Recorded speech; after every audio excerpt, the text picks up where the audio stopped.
Hello aspirants, this is SK. Welcome to power sector PYQ series. గత 2 days నుంచి మనం news పేపర్లో చూస్తుందాన్ని బట్టి మనకు పవర్ సెక్టార్లో నోటిఫికేషన్ రావడానికి సిద్ధంగా ఉన్నట్టుగా తెలుస్తూ ఉన్నది. దానిలో భాగంగా నేను పవర్ సెక్టార్కి సంబంధించిన అన్ని ప్రీవియస్ పేపర్స్ యొక్క సొల్యూషన్స్ చేస్తూ ఉన్నాను. సో అన్ని అసిస్టెంట్ ఇంజనీర్, సబ్ ఇంజనీర్, జేఎల్ఎంకి సంబంధించిన అన్ని పేపర్స్ కూడా చేస్తూ ఉన్నాను. కాబట్టి ఆస్పిరెంట్స్ ఎవరైతే ఫస్ట్ టైం మన ఛానల్ విజిట్ చేస్తున్నారో అందరూ కూడా సబ్స్క్రైబ్ చేసుకునే ప్రయత్నం చేయండి, మీ ఫ్రెండ్స్కి షేర్ చేయండి. ఇది ఎన్పిడిసిఎల్ మనకు 2018కి సంబంధించిన సబ్ ఇంజనీర్ పేపరు. సో దీన్ని చూసే ప్రయత్నం చేద్దాం. First question: pollution deposited on insulator reduces the dielectric strength of the insulator units and decreases the surface leakage currents, increases the dielectric strength of the insulator units and decreases the surface leakage currents. Okay, అయితే ఇక్కడ ఏమన్నారంటే pollution, ఒకవేళ insulator మీద pollution వలన dust and dirt form అయితే, ఒక insulator string అనేది ఉన్నది, సో దాని మీద మనకు డస్ట్ అండ్ డర్ట్ అనేది ఫామ్ అయితే ఏ విధంగా మనకు dielectric strength and surface leakage currents అనేవి ఎఫెక్ట్ అవుతాయి అని చెప్పేసి అడుగుతున్నారు. అది దీనికి సంబంధించిన ప్రశ్న. అయితే ఎప్పుడైతే మనకు డస్ట్ అండ్ డర్ట్ అనేది పొల్యూషన్ వలన ఫామ్ అవుతుందో, సో దానిపై ఆ పర్టికులర్ ఇన్సులేటర్స్ మీద మనకు లైన్ టు గ్రౌండ్ వోల్టేజ్ అనేది అపియర్ అవుతూ ఉన్నది. కాబట్టి సో ఆ particular dust and dirt particles ఆ వోల్టేజ్తోని అయనైజేషన్ జరిగి అక్కడ సర్ఫేస్ లీకేజ్ కరెంట్స్ని ఇంక్రీజ్ చేయడం అనేది జరుగుతుంది అనమాట. అంటే the leakage currents because of the pollution will be increases.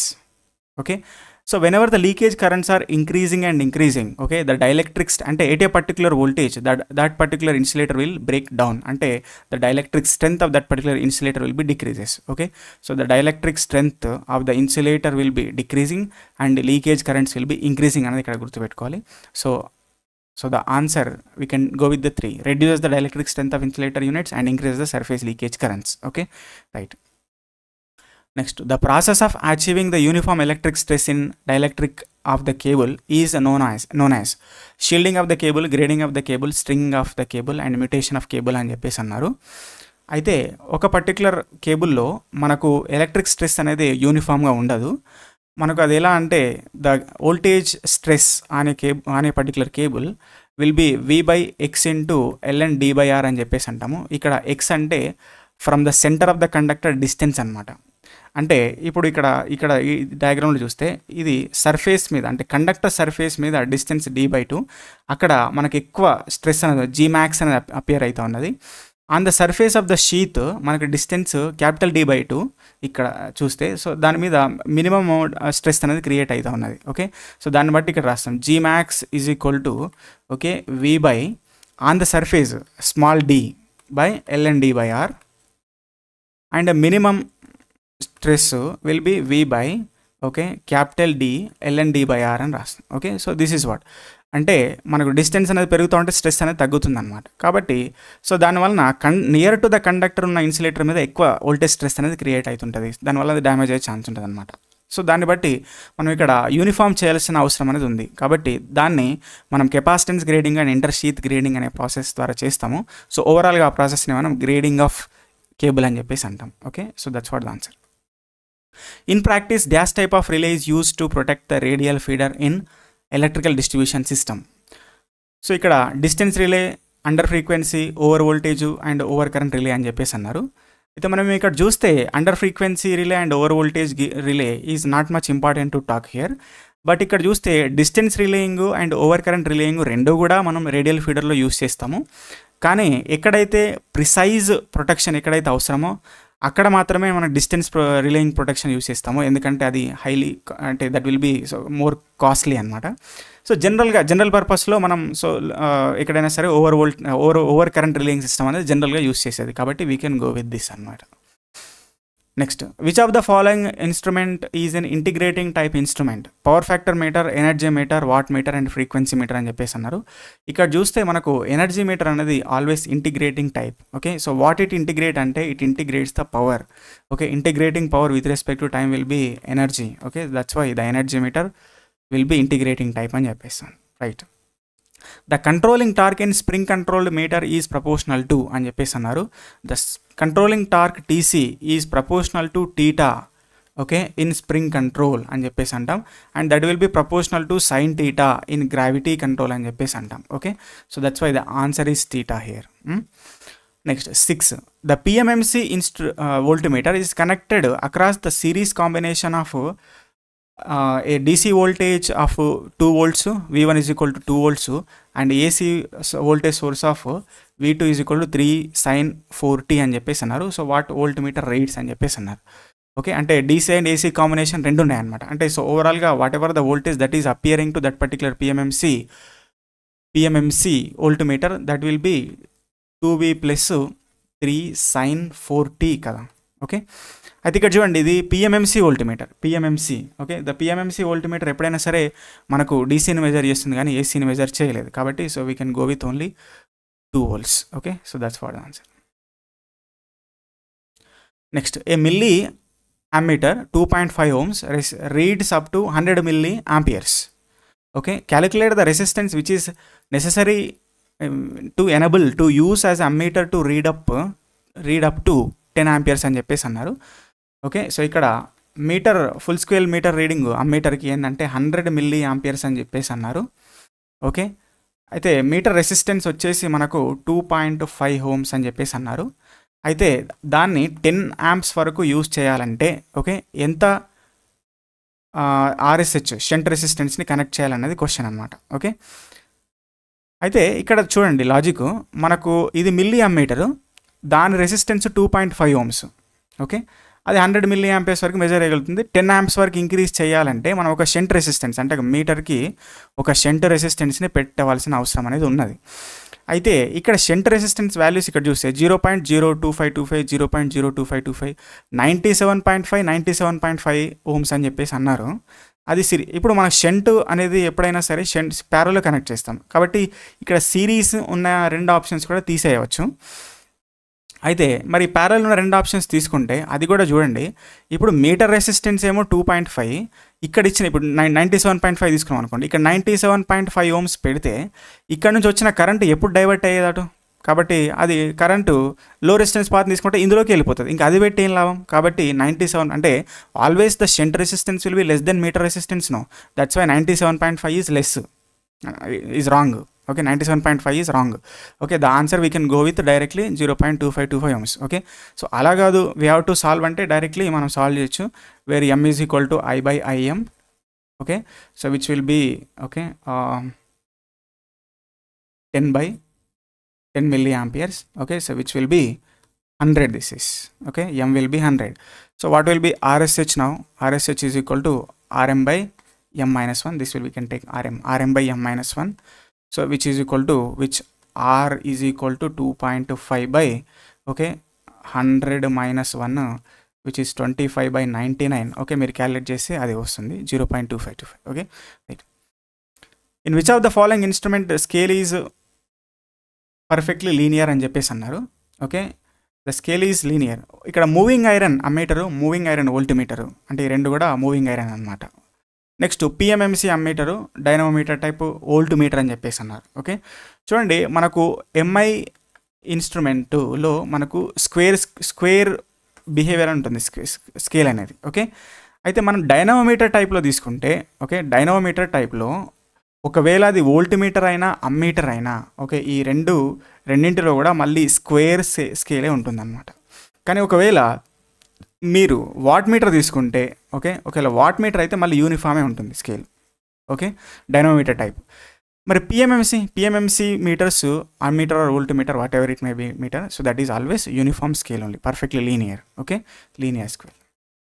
For MI and dynamometer type voltmeter ammeter it will be non linear అని గుర్తుపెట్టుకోవాలి. Okay, right. Next, the speed torque characteristics of is slightly drooping straight line for what అని చెప్పేసి అన్నారు, speed torque characteristics. So మనం ఇక్కడ గుర్తుపెట్టుకోవాలి, for shunt motor always the speed torque characteristics are slightly drooping. Okay, slightly drooping, right. DC shunt motor. Okay, అది ఒకవేళ series motor అనుకోండి, it will be rectangular hyperbola. Okay, rectangular hyperbola. AC series motor అయినా అంతే. Okay, so that will be same as DC series motor with increased values. Okay, repulsion motor అనుకోండి, repulsion motor అంటే that's like that is also drooping, కానీ more drooping అనమాట ఇలా for repulsion motor. This is okay, right. Okay, next question. With reference to illumination concept the space to height ratio can be easily found from polar curve. Its value normally lies between 4 and 6. From bath tub curve, second ఆప్షన్లో from bath tub curve lies between 6 and 8. Found from bath tub curve lies between 1 and 2. Found from polar curve lies between 1 and 2 అని చెప్పేసినారు. అయితే మనకి ఇక్కడ space to height ratio అంటే ఏంటి అనేది, space to height ratio. Okay, మనం ఇక్కడ చూడాలి. స్పేస్ టు హైట్ రేషియో అంటే మీనింగ్ ఏంటంటే horizontal distance between the 2 lamps. Okay, horizontal distance between 2 lamps by mounting height అని చెప్పేసి అంటాం. అంటే ఒక 2 లైట్స్ ఉన్నాయనుకోండి, ఆ 2 లైట్స్కి మధ్య హారిజాంటల్ డిస్టెన్స్, ఆ 2 లైట్స్ భూమి నుంచి అంటే కింద ఎర్త్ నుంచి ఎంత హైట్లో కనెక్ట్ చేసి ఉన్నాయో, సో ఆ హైట్ రేషియోనే మనం స్పేస్ టు హైట్ రేషియో అని చెప్పేసి అంటాం. అయితే ఈ స్పేస్ టు హైట్ రేషియో యొక్క సిగ్నిఫికెన్స్ ఏంటి అంటే, ఒక పర్టికులర్ ఏరియాలో మనం ఇల్యూమినేషన్ ఇంజనీరింగ్లో ఒక పర్టికులర్ ఏరియాలో 2 లైట్స్ ద్వారా మనము అక్కడ వెలుగునిస్తున్నామని అంటే మ్యాక్సిమం ఎలాంటి బ్లాక్ స్పాట్స్ లేకుండా లైట్ అనేది వేస్ట్ అవ్వకుండా ఉండాలంటే ఆ పర్టికులర్ 2 లైట్స్ అనేవి ఏ విధంగా ప్లేస్ చేయాలనేది మనకు చెప్పేదే స్పేస్ టు హైట్ రేషియో. అయితే దాన్ని మనము క్యాలిక్యులేట్ చేయడానికి బేసిక్గా మనం ఫస్ట్ మనకి అదేంటి పోలార్ కర్వ్ అనేది తీసుకోవాలి. Okay, so we have to take polar curve. Luminous intensity, first of all we have to consider luminous intensity. ఆ ల్యూమినస్ ఇంటెన్సిటీ అంటే ఏంటి అంటే, ఒక లైట్ సోర్స్ ఉంటే ఆ లైట్ సోర్స్ నుంచి ఎమిట్ అవుతున్నటువంటి ఏదైతే లైట్ ఉన్నదో ఆ లైట్ ఒక పర్టికులర్ యూనిట్ సాలిడ్ యాంగిల్కి అంటే ఒక స్టెరేడియన్కి ఎంత ఎమిట్ అవుతున్నది అని తెలియజేసేదే ల్యూమినస్ ఇంటెన్సిటీ అనమాట. ఆ ల్యూమినస్ ఇంటెన్సిటీని మనము క్యాలిక్యులేట్ చేయడానికి పోలార్ కర్వ్ని వాడుతాం అనమాట. సో ఆ పోలార్ కర్వ్ ద్వారానే ఇక్కడ మనం స్పేస్ టు హైట్ రేషియోని కూడా మనము క్యాలిక్యులేట్ చేయడం అనేది జరుగుతుంది. అంటే ఇక్కడ ఆన్సర్ వచ్చేసి the space to height ratio will be calculated by polar curve అనేది గుర్తుపోయేది, అది ఫస్ట్. అయితే ఇంకోటి ఇక్కడ 4 to 6 అనేది ఇచ్చారు, 1 to 2 అనేది ఇచ్చారు రేషియో ఎంత ఉండాలని చెప్పేసి. అది ఇక్కడ మనం చూస్తే స్పేస్ టు హైట్ రేషియో అనేది ఎప్పుడైనా మనకు అనేది స్పేస్ టు హైట్ రేషియో ఎప్పుడైనా సరే 1:2 ఉండాలనేది ఇక్కడ థింగ్ అనమాట. అంటే horizontal distance between the lamps అనేవి 1 meter ఉంటే వాటి యొక్క హైట్ ఫ్రమ్ ద గ్రౌండ్ అనేది 2 meters ఉందనుకోండి, ఆ పర్టికులర్ ఏరియాలో ఎలాంటి బ్లాక్ స్పాట్స్ లేకుండా లైట్ వేస్ట్ అవ్వకుండా కరెక్ట్గా ఇల్యూమినేట్ చేస్తుందని చెప్తుంది ఇల్యూమినేషన్ ఇంజనీరింగ్. ఓకే, సో అది దీనికి సంబంధించింది. కాబట్టి space to height ratio normal value will be 1:2 and that will be always calculated from the polar curve అనేది గుర్తుపెట్టుకోవాలి. So that's what the thing ఇక్కడ. Okay, so the answer is D. అయితే ఇక్కడ bath tub curve అంటే ఏంటంటే, bath tub curve అంటే ఒక particular light ఒకసారి అది మనం కొనుక్కున్న తర్వాత దాని లైఫ్ సైకిల్ ఎలా ఉంటుందని తెలియజేస్తాను అనమాట. ఓకే, అంటే the life cycle of a particular any light will be, so that will be we will know from that bath tub curve అనమాట. సో దాన్ని బట్టి మనం ఎలాంటి లైట్ని చూస్ చేసుకోవాలి అంటే, మనకు ఇప్పుడు ఫర్ ఎగ్జాంపుల్ ఒక లైట్ని కొన్నాం, విత్ రెస్పెక్ట్ టు టైం మనము దాని ఫెయిల్యూర్ రేట్ అంటాం, దీన్ని ఫెయిల్యూర్ రేట్ అనేది చూస్తాం. అయితే ఒక్కొక్క లైట్కి ఒక్కొక్క రకంగా ఉంటుంది అనమాట ఆ కర్వ్. అయితే మనం ఇక్కడ చూస్తే ఫర్ ఎగ్జాంపుల్ ఒక లైట్ చూడండి, ఇది ఈ రకంగా ఉంది. కొన్నప్పుడు ఫుల్ లైట్ ఉంది, ఒక 1 year తర్వాత దాని లైట్ కొంత తగ్గింది. ఆ 1 year నుంచి ఒక 2 years వరకు దాని లైట్ అంతే మెయింటైన్ అవుతుంది. 2 years తర్వాత అది ఫెయిల్ అయిపోతుంది, ఇక్కడ నుంచి fail.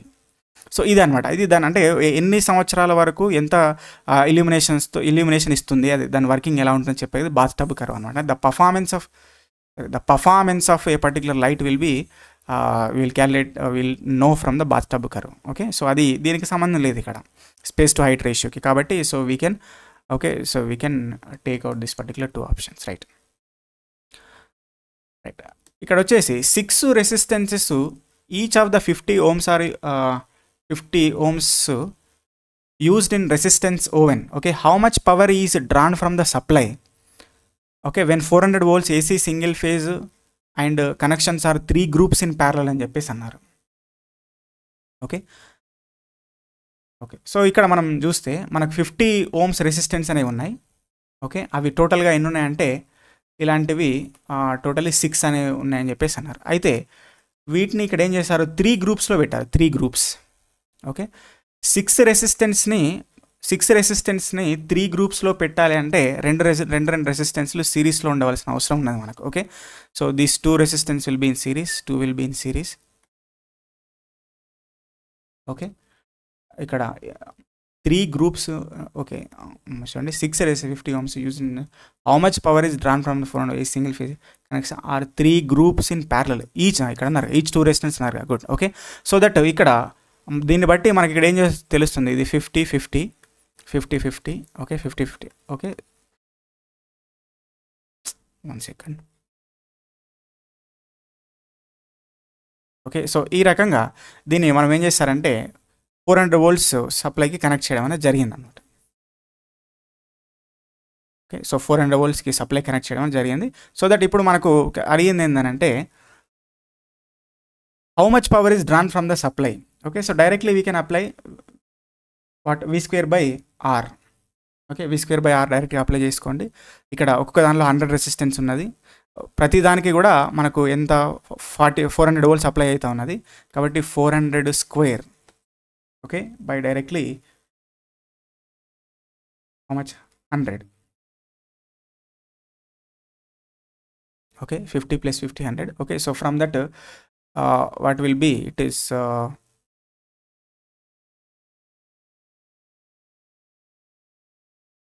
Okay, so it is coming like 4.8 kilowatts.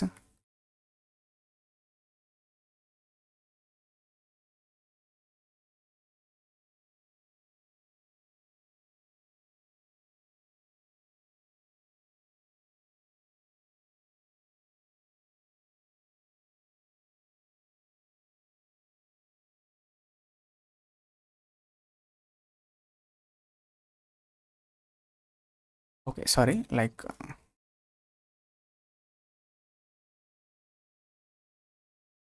Okay, yeah 400² by, okay, so the R which will be 100.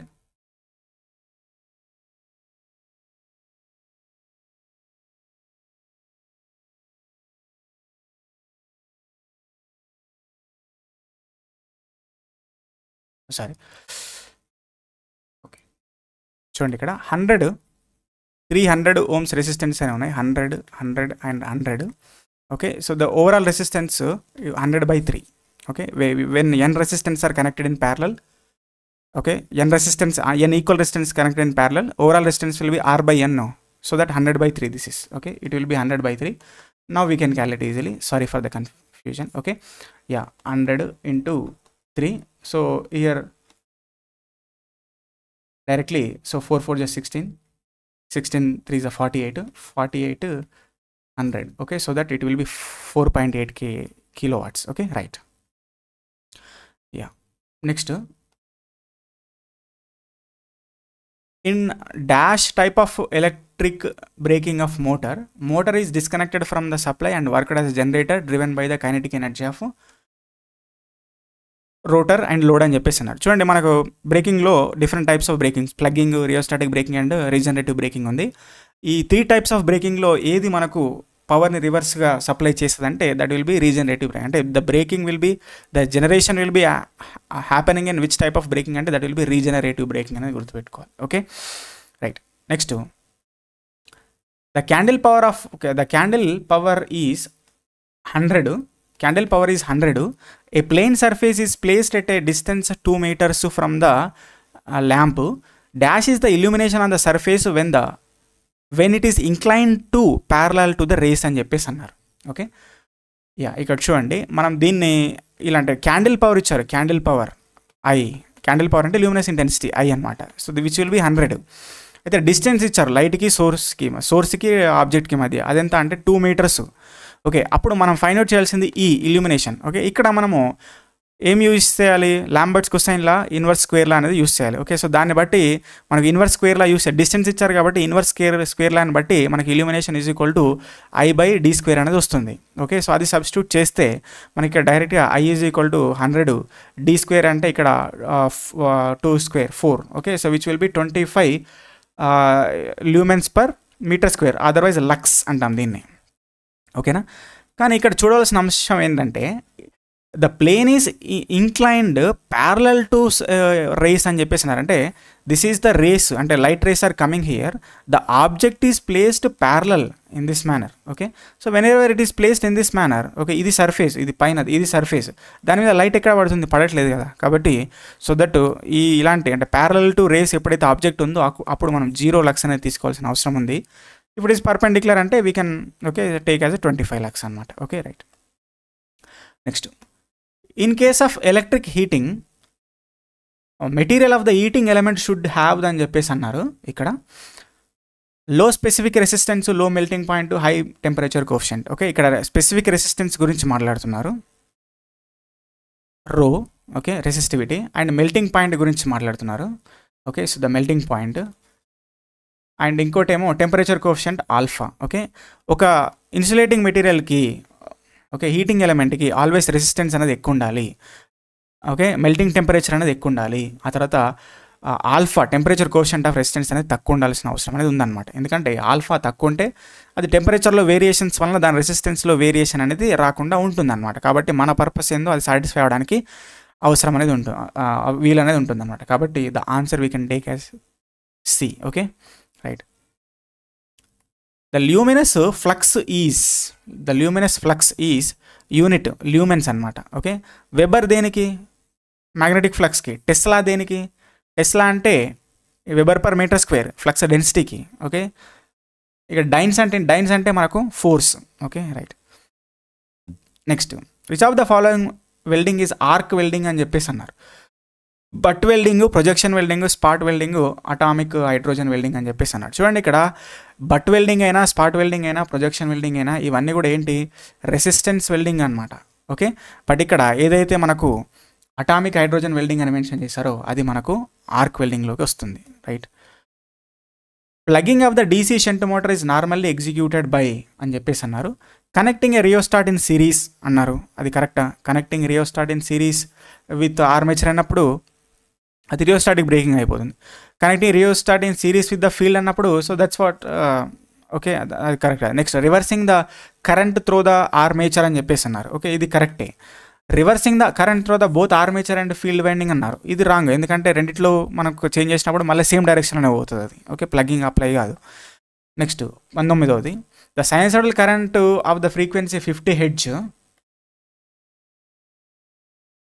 Hertz and maximum value 200 amperes can be represented అని చెప్పేసి అన్నారు. ఓకే, మనకు విమాక్స్ ఇచ్చారు 200 ఆంపియర్స్, ఫ్రీక్వెన్సీ ఇచ్చారు 50 hertz. Okay, మనము sinusoidal current instantaneous value of the current ఏదైతే equation దాన్ని represent చేయాలన్నమాట. So I of t is equal to IM sine okay omega t అంటే 2πft అని రాసుకుంటాం. ఓకే, ఇక్కడ ఐఎం ఇచ్చారు మనకు 200. ఓకే, సైన్ 2 ఇంటూ ఓకే పై అంటే 3.14 రాసుకోండి. Okay, right. 50 ఇంటూ టీ అనమాట. 50 ఇంటూ 2 ఇక్కడ ఈ రెండింటిని మల్టిప్లై చేస్తే మనకు 100 వస్తుంది. కాబట్టి so we can take it as 200 into sine 314 okay t అనమాట. రైట్. సో ఆన్సర్ వచ్చేసి ఇక్కడ ఏది, option B. Right. an AC current equation is I is equal to 10 plus 14 plus 14 sin 3t. The average and RMS values of the current అని చెప్పేసి అన్నారు ఇక్కడ. Okay, AC current equation. Okay, అయితే మనకు RMS average value and RMS value అన్నారు. అయితే ఇక్కడ చూడండి, యావరేజ్ వాల్యూ వచ్చేసి ఈ పర్టికులర్ దానికి ఇందులో ఏసీ అండ్ డీసీ కాంపోనెంట్ రెండు ఉన్నాయి. ఏసీ కాంపోనెంట్కి యావరేజ్ వాల్యూ ఏంటి, 0నే. కాబట్టి మనకి ఇక్కడ వచ్చేసి యావరేజ్ వాల్యూ డైరెక్ట్ ఏదైతే డీసీ కాంపోనెంట్ ఉందో అదే తీసుకోవచ్చు, 100 ఆంపియర్స్ అని డైరెక్ట్లీ. ఓకే, మరి what about the RMS value? RMS value find out చేయాలంటే ఫర్ ఎగ్జాంపుల్ ఏ అనేది మనకు డీసీ కాంపోనెంట్, బి అనేది B plus sine omega t అనేది ఏసీ కాంపోనెంట్. ఇలా ఒక కరెంట్ ఈక్వేషన్ అనేది ఉంటే దీనికి ఆర్ఎంఎస్ వాల్యూ ఫైండ్ అవుట్ చేయాలి అని అంటే ఓకే ఏంటి equation, √a² plus ½ into b² అని చెప్పేసి రాస్తాం. సో అది మనం ఇక్కడ అప్లై చేసినాం అనుకోండి. So the RMS is equal to √√, ఇక్కడ దీన్ని ఎట్లా రాస్తుంది, 1.414² అని 1.414 స్క్వేర్ అని రాసుకోండి. 1.414 1 సెకండ్ ఒక్క నిమిషం.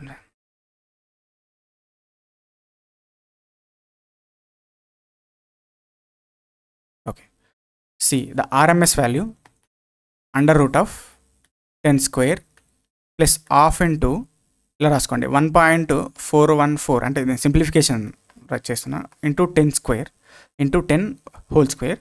ఓకే, దాన్నే ఇక్కడ మనం చూడండి, ఇక్కడ 10 square means 100 plus half into ఇక్కడ 1.414 అంటే ఎంత, that will B √2. Okay, so అది హోల్ స్క్వేర్ అయితే మళ్ళీ 2 అయిపోతుంది. ఓకే, ఇది ఇంటూ 100 అయిపోయింది. ఓకేనా, కాబట్టి సో అండర్ రూట్, సో ఇక్కడ 2 cancel. Okay, so which will be 200 under root. Okay, 2 common తీసుకోండి, √2 ఇంటూ 10 అనమాట, విచ్ విల్ బి 1.414 ఇంటూ 10 అంటే 14.14 అగైన్. ఓకే, ఇక్కడ √2 అంటే 1.414 సారీ ఫర్ ద ఇన్కన్వీనియన్స్. √2 అంటే 1.414 into 10.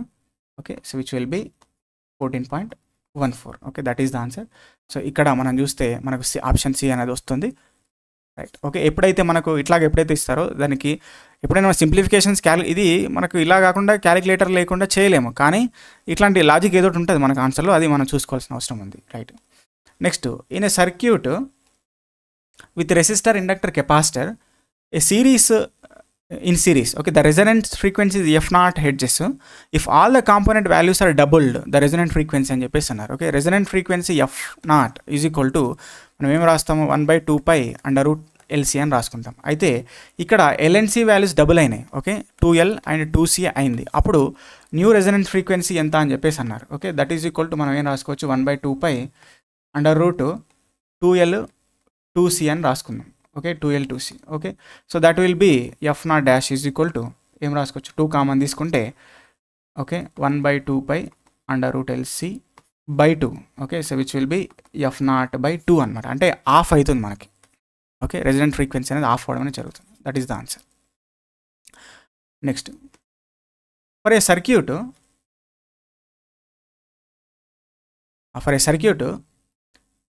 V of t is equal to 160 sin omega t plus 10 and I of t is equal to sin omega t minus 20, then reactive power in the circuit అని చెప్పేసి reactive power అడుగుతున్నారు ఇక్కడ. Okay, so reactive power Q is equal to VI sin phi అనేది తీసుకోవచ్చు.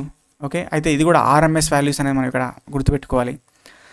అయితే మనం ఇక్కడ చూడండి, మనకు మ్యాక్సిమం వాల్యూస్ ఉన్నాయి, దాని నుంచి √2 చేస్తే RMS వాల్యూ వస్తుంది. Okay, but what about theta అంటే దానికోసమే ఇక్కడ ఇచ్చారు లాజిక్. ఇక్కడ +10, ఇక్కడ ఇదేమో వోల్టేజ్ ఏమో లీడ్ అవుతున్నది, కరెంట్ ఏమో ల్యాగ్ అవుతున్నది. అందుకే దాన్ని చూడండి, ఒక పర్టికులర్ రిఫరెన్స్ తీసుకున్నాను. ఆ రిఫరెన్స్ నుంచి మనకి ఇక్కడ ఏంటి, వోల్టేజ్ అనేది +10 డిగ్రీస్ అనమాట. వోల్టేజ్ +10 డిగ్రీస్ అంటున్నారు, కరెంట్ అనేది -20 అంటున్నారు. -20. అయితే ఇప్పుడు రిజల్ట్ ఇది వోల్టేజ్, ఇది కరెంట్. ఓకే, ఇప్పుడు రిజల్టెంట్ ఏమవుతుంది ఈ రెండింటికి మధ్యన, రిజల్టెంట్ విల్ బి 30 కదా, 10 + 20 30, కాబట్టి అది టీటా. సో దాన్ని మనం యూస్ చేస్తే అయిపోతుంది. నెక్స్ట్ ఇక్కడ ఏంటి 160/√2, ఇక్కడ మ్యాక్సిమం వాల్యూ √2 అంటే 160 మ్యాక్సిమం వాల్యూ √2 వేస్తే RMS. ఓకే, ఇక్కడ 5/√2 ఇంటూ సైన్ ఓకే టీటా 30 వేసుకున్నాం అనుకోండి. సో దిస్ విల్ బి చూడండి √2 ఇంటూ √2 2. ఓకే, ఆ 160/2 ఏమవుతుంది 80 into 5 which will be 400 into ఇక్కడ sin 30 1/2.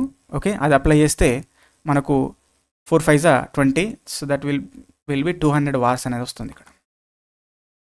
రైట్.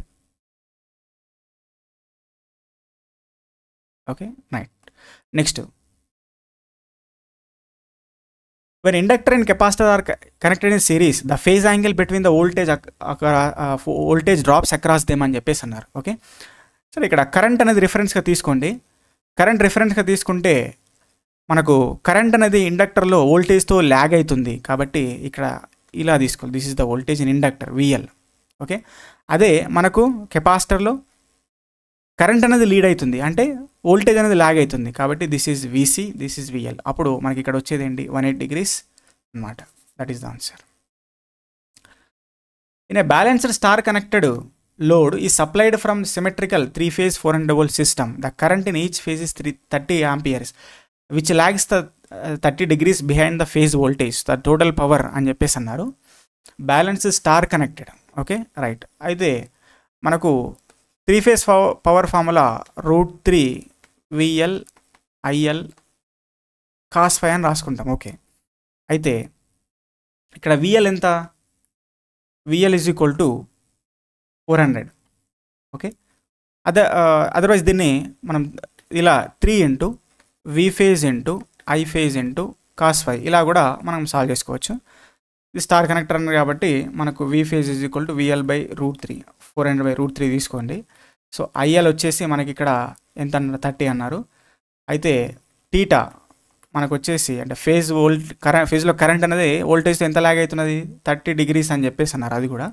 కాబట్టి ఇక్కడ చేస్తే 3 ఇంటూ ఇక్కడ V phase ఎంత? 400 బై √3. ఓకే కరెంటు 30, ఇంక ఇది cos 30. ఓకే అది సాల్వ్ చేస్తే మనకు ఇక్కడ చూడండి ఇక్కడ cos 30 వాల్యూ మనం ఇక్కడ cos 30 √3 బై 2 మళ్ళీ. ఓకే కాబట్టి ఇక్కడ ఇది పోతుంది. ఓకే నెక్స్ట్ ఓకే 3 3 సరే 3 4 12, 12 3 36, 36 బై 218 రైట్. ఓకే సో ఇక్కడ చూడండి ఇక్కడ ఎంత? ఇది 3 4 12 36,000. ఓకే ఇక్కడికి 36,000 బై 2. ఓకే 18,000. ఓకే 18,000 అంటే 18 kW. ఇది ఇక్కడ తప్పించారు ఆప్షన్. ఇది 18 kilowatts actually. Okay 18 kilowatts right. Yeah ఇప్పుడు next రీస్ట్రైకింగ్ voltage is a normal 50 Hz RMS voltage. Recovery voltage is transient voltage. Restriking voltage is a recovery voltage. Restriking and recovery transient voltages. సరే ఇక్కడ అర్థమైపోయింది. అయితే ఇక్కడ మనం చూస్తే చూడండి దీనికి సంబంధించి ఒక డయాగ్రామ్ అనేది నేను ఇస్తాను.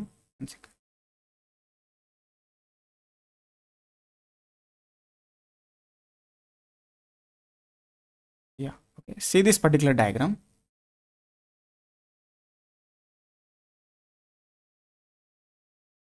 See this particular diagram which shows the restriking voltage and recovery voltage. Restriking voltage అంటే ఏంటంటే ఒకసారి ఫాల్ట్ అక్కర్ అయిన తర్వాత సర్క్యూట్ బ్రేకర్ కాంటాక్ట్స్ అనేవి ఓపెన్ అయితే, సో కాంటాక్ట్స్ అక్కడ ఓపెన్ అయిన తర్వాత మనకు అక్కడ ఆర్క్ ప్రొడ్యూస్ అయ్యే ఛాన్స్ అనేది ఉంటుంది. ఓకే ఆ ఆర్క్ని క్వెంచ్ చేయడానికి అక్కడ ఆర్క్ క్వెంచింగ్ మీడియం అనేది అక్కడ సర్క్యూట్ బ్రేకర్ అనేది రిలీజ్ చేస్తుంది. అయితే ఆర్క్ అనేది ఒకసారి మనకు క్వెంచ్ అయిపోయిన తర్వాత అది రీస్ట్రైక్ అయ్యే ఛాన్స్ ఉంటుంది అనమాట. Okay again that arc will be restriked with a particular amount of the voltage. Okay so that particular voltage which is appearing across the circuit breaker contacts once arc is extinguished will be called as restriking voltage. ఆ restriking voltage అనేది మనకి ఇక్కడ transient voltage అనమాట. ఇక్కడ చూడండి దాని behaviour ఎట్లుంది, that will B ట్రాన్సియన్స్, oscillations ఉన్నాయి. అందుకని రీస్ట్రైకింగ్ వోల్టేజ్ ఎప్పుడైనా సరే నార్మల్ ఫ్రీక్వెన్సీ కాదు అది, that will B transient voltage. మరి రికవరీ వోల్టేజ్ అంటే ఏంటంటే ఒకసారి మనకు ఆర్క్ ఎక్స్టింక్షన్ జరిగిపోయిన తర్వాత అంటే రీస్ట్రైకింగ్ వోల్టేజ్ అనేది ఆర్క్ క్వెంచింగ్ మీడియం మళ్ళొకసారి అప్లై అయ్యి ఆ రీస్ట్రైకింగ్ వోల్టేజ్ని తీసేసిన తర్వాత నార్మల్ పవర్ ఫ్రీక్వెన్సీ వోల్టేజ్ ఏదైతే వస్తుందో దాన్ని మనం రికవరీ వోల్టేజ్ అని చెప్పేసి అంటాం. కాబట్టి ఆ రికవరీ వోల్టేజ్ అనేది మనకు 50 Hz ఫ్రీక్వెన్సీ ఉండడం జరుగుతుంది అనమాట. ఓకే సో ఇక్కడ ఆన్సర్ వచ్చేసి restriking voltage is the transient voltage. చూడండి option 4 recovery voltage is the 50 Hz, restriking voltage is the transient voltage అని చెప్తాం. Okay right. The current chopping is mainly occurs అని చెప్పేసి air blast circuit breaker, over current relays, synchronous motors and pin type insulators అని చెప్పేసి అన్నారు. అయితే దీనికి సంబంధించి కూడా ఒక డయాగ్రామ్ చూద్దాం చిన్నది. Current chopping it is an important phenomena in power system production.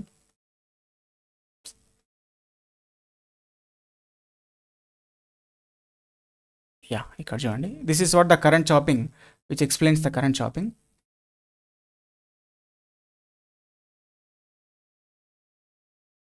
ఇక్కడ కరెంట్ చాపింగ్ అంటే ఏంటంటే ఎప్పుడైతే మనకు సర్క్యూట్ బ్రేకర్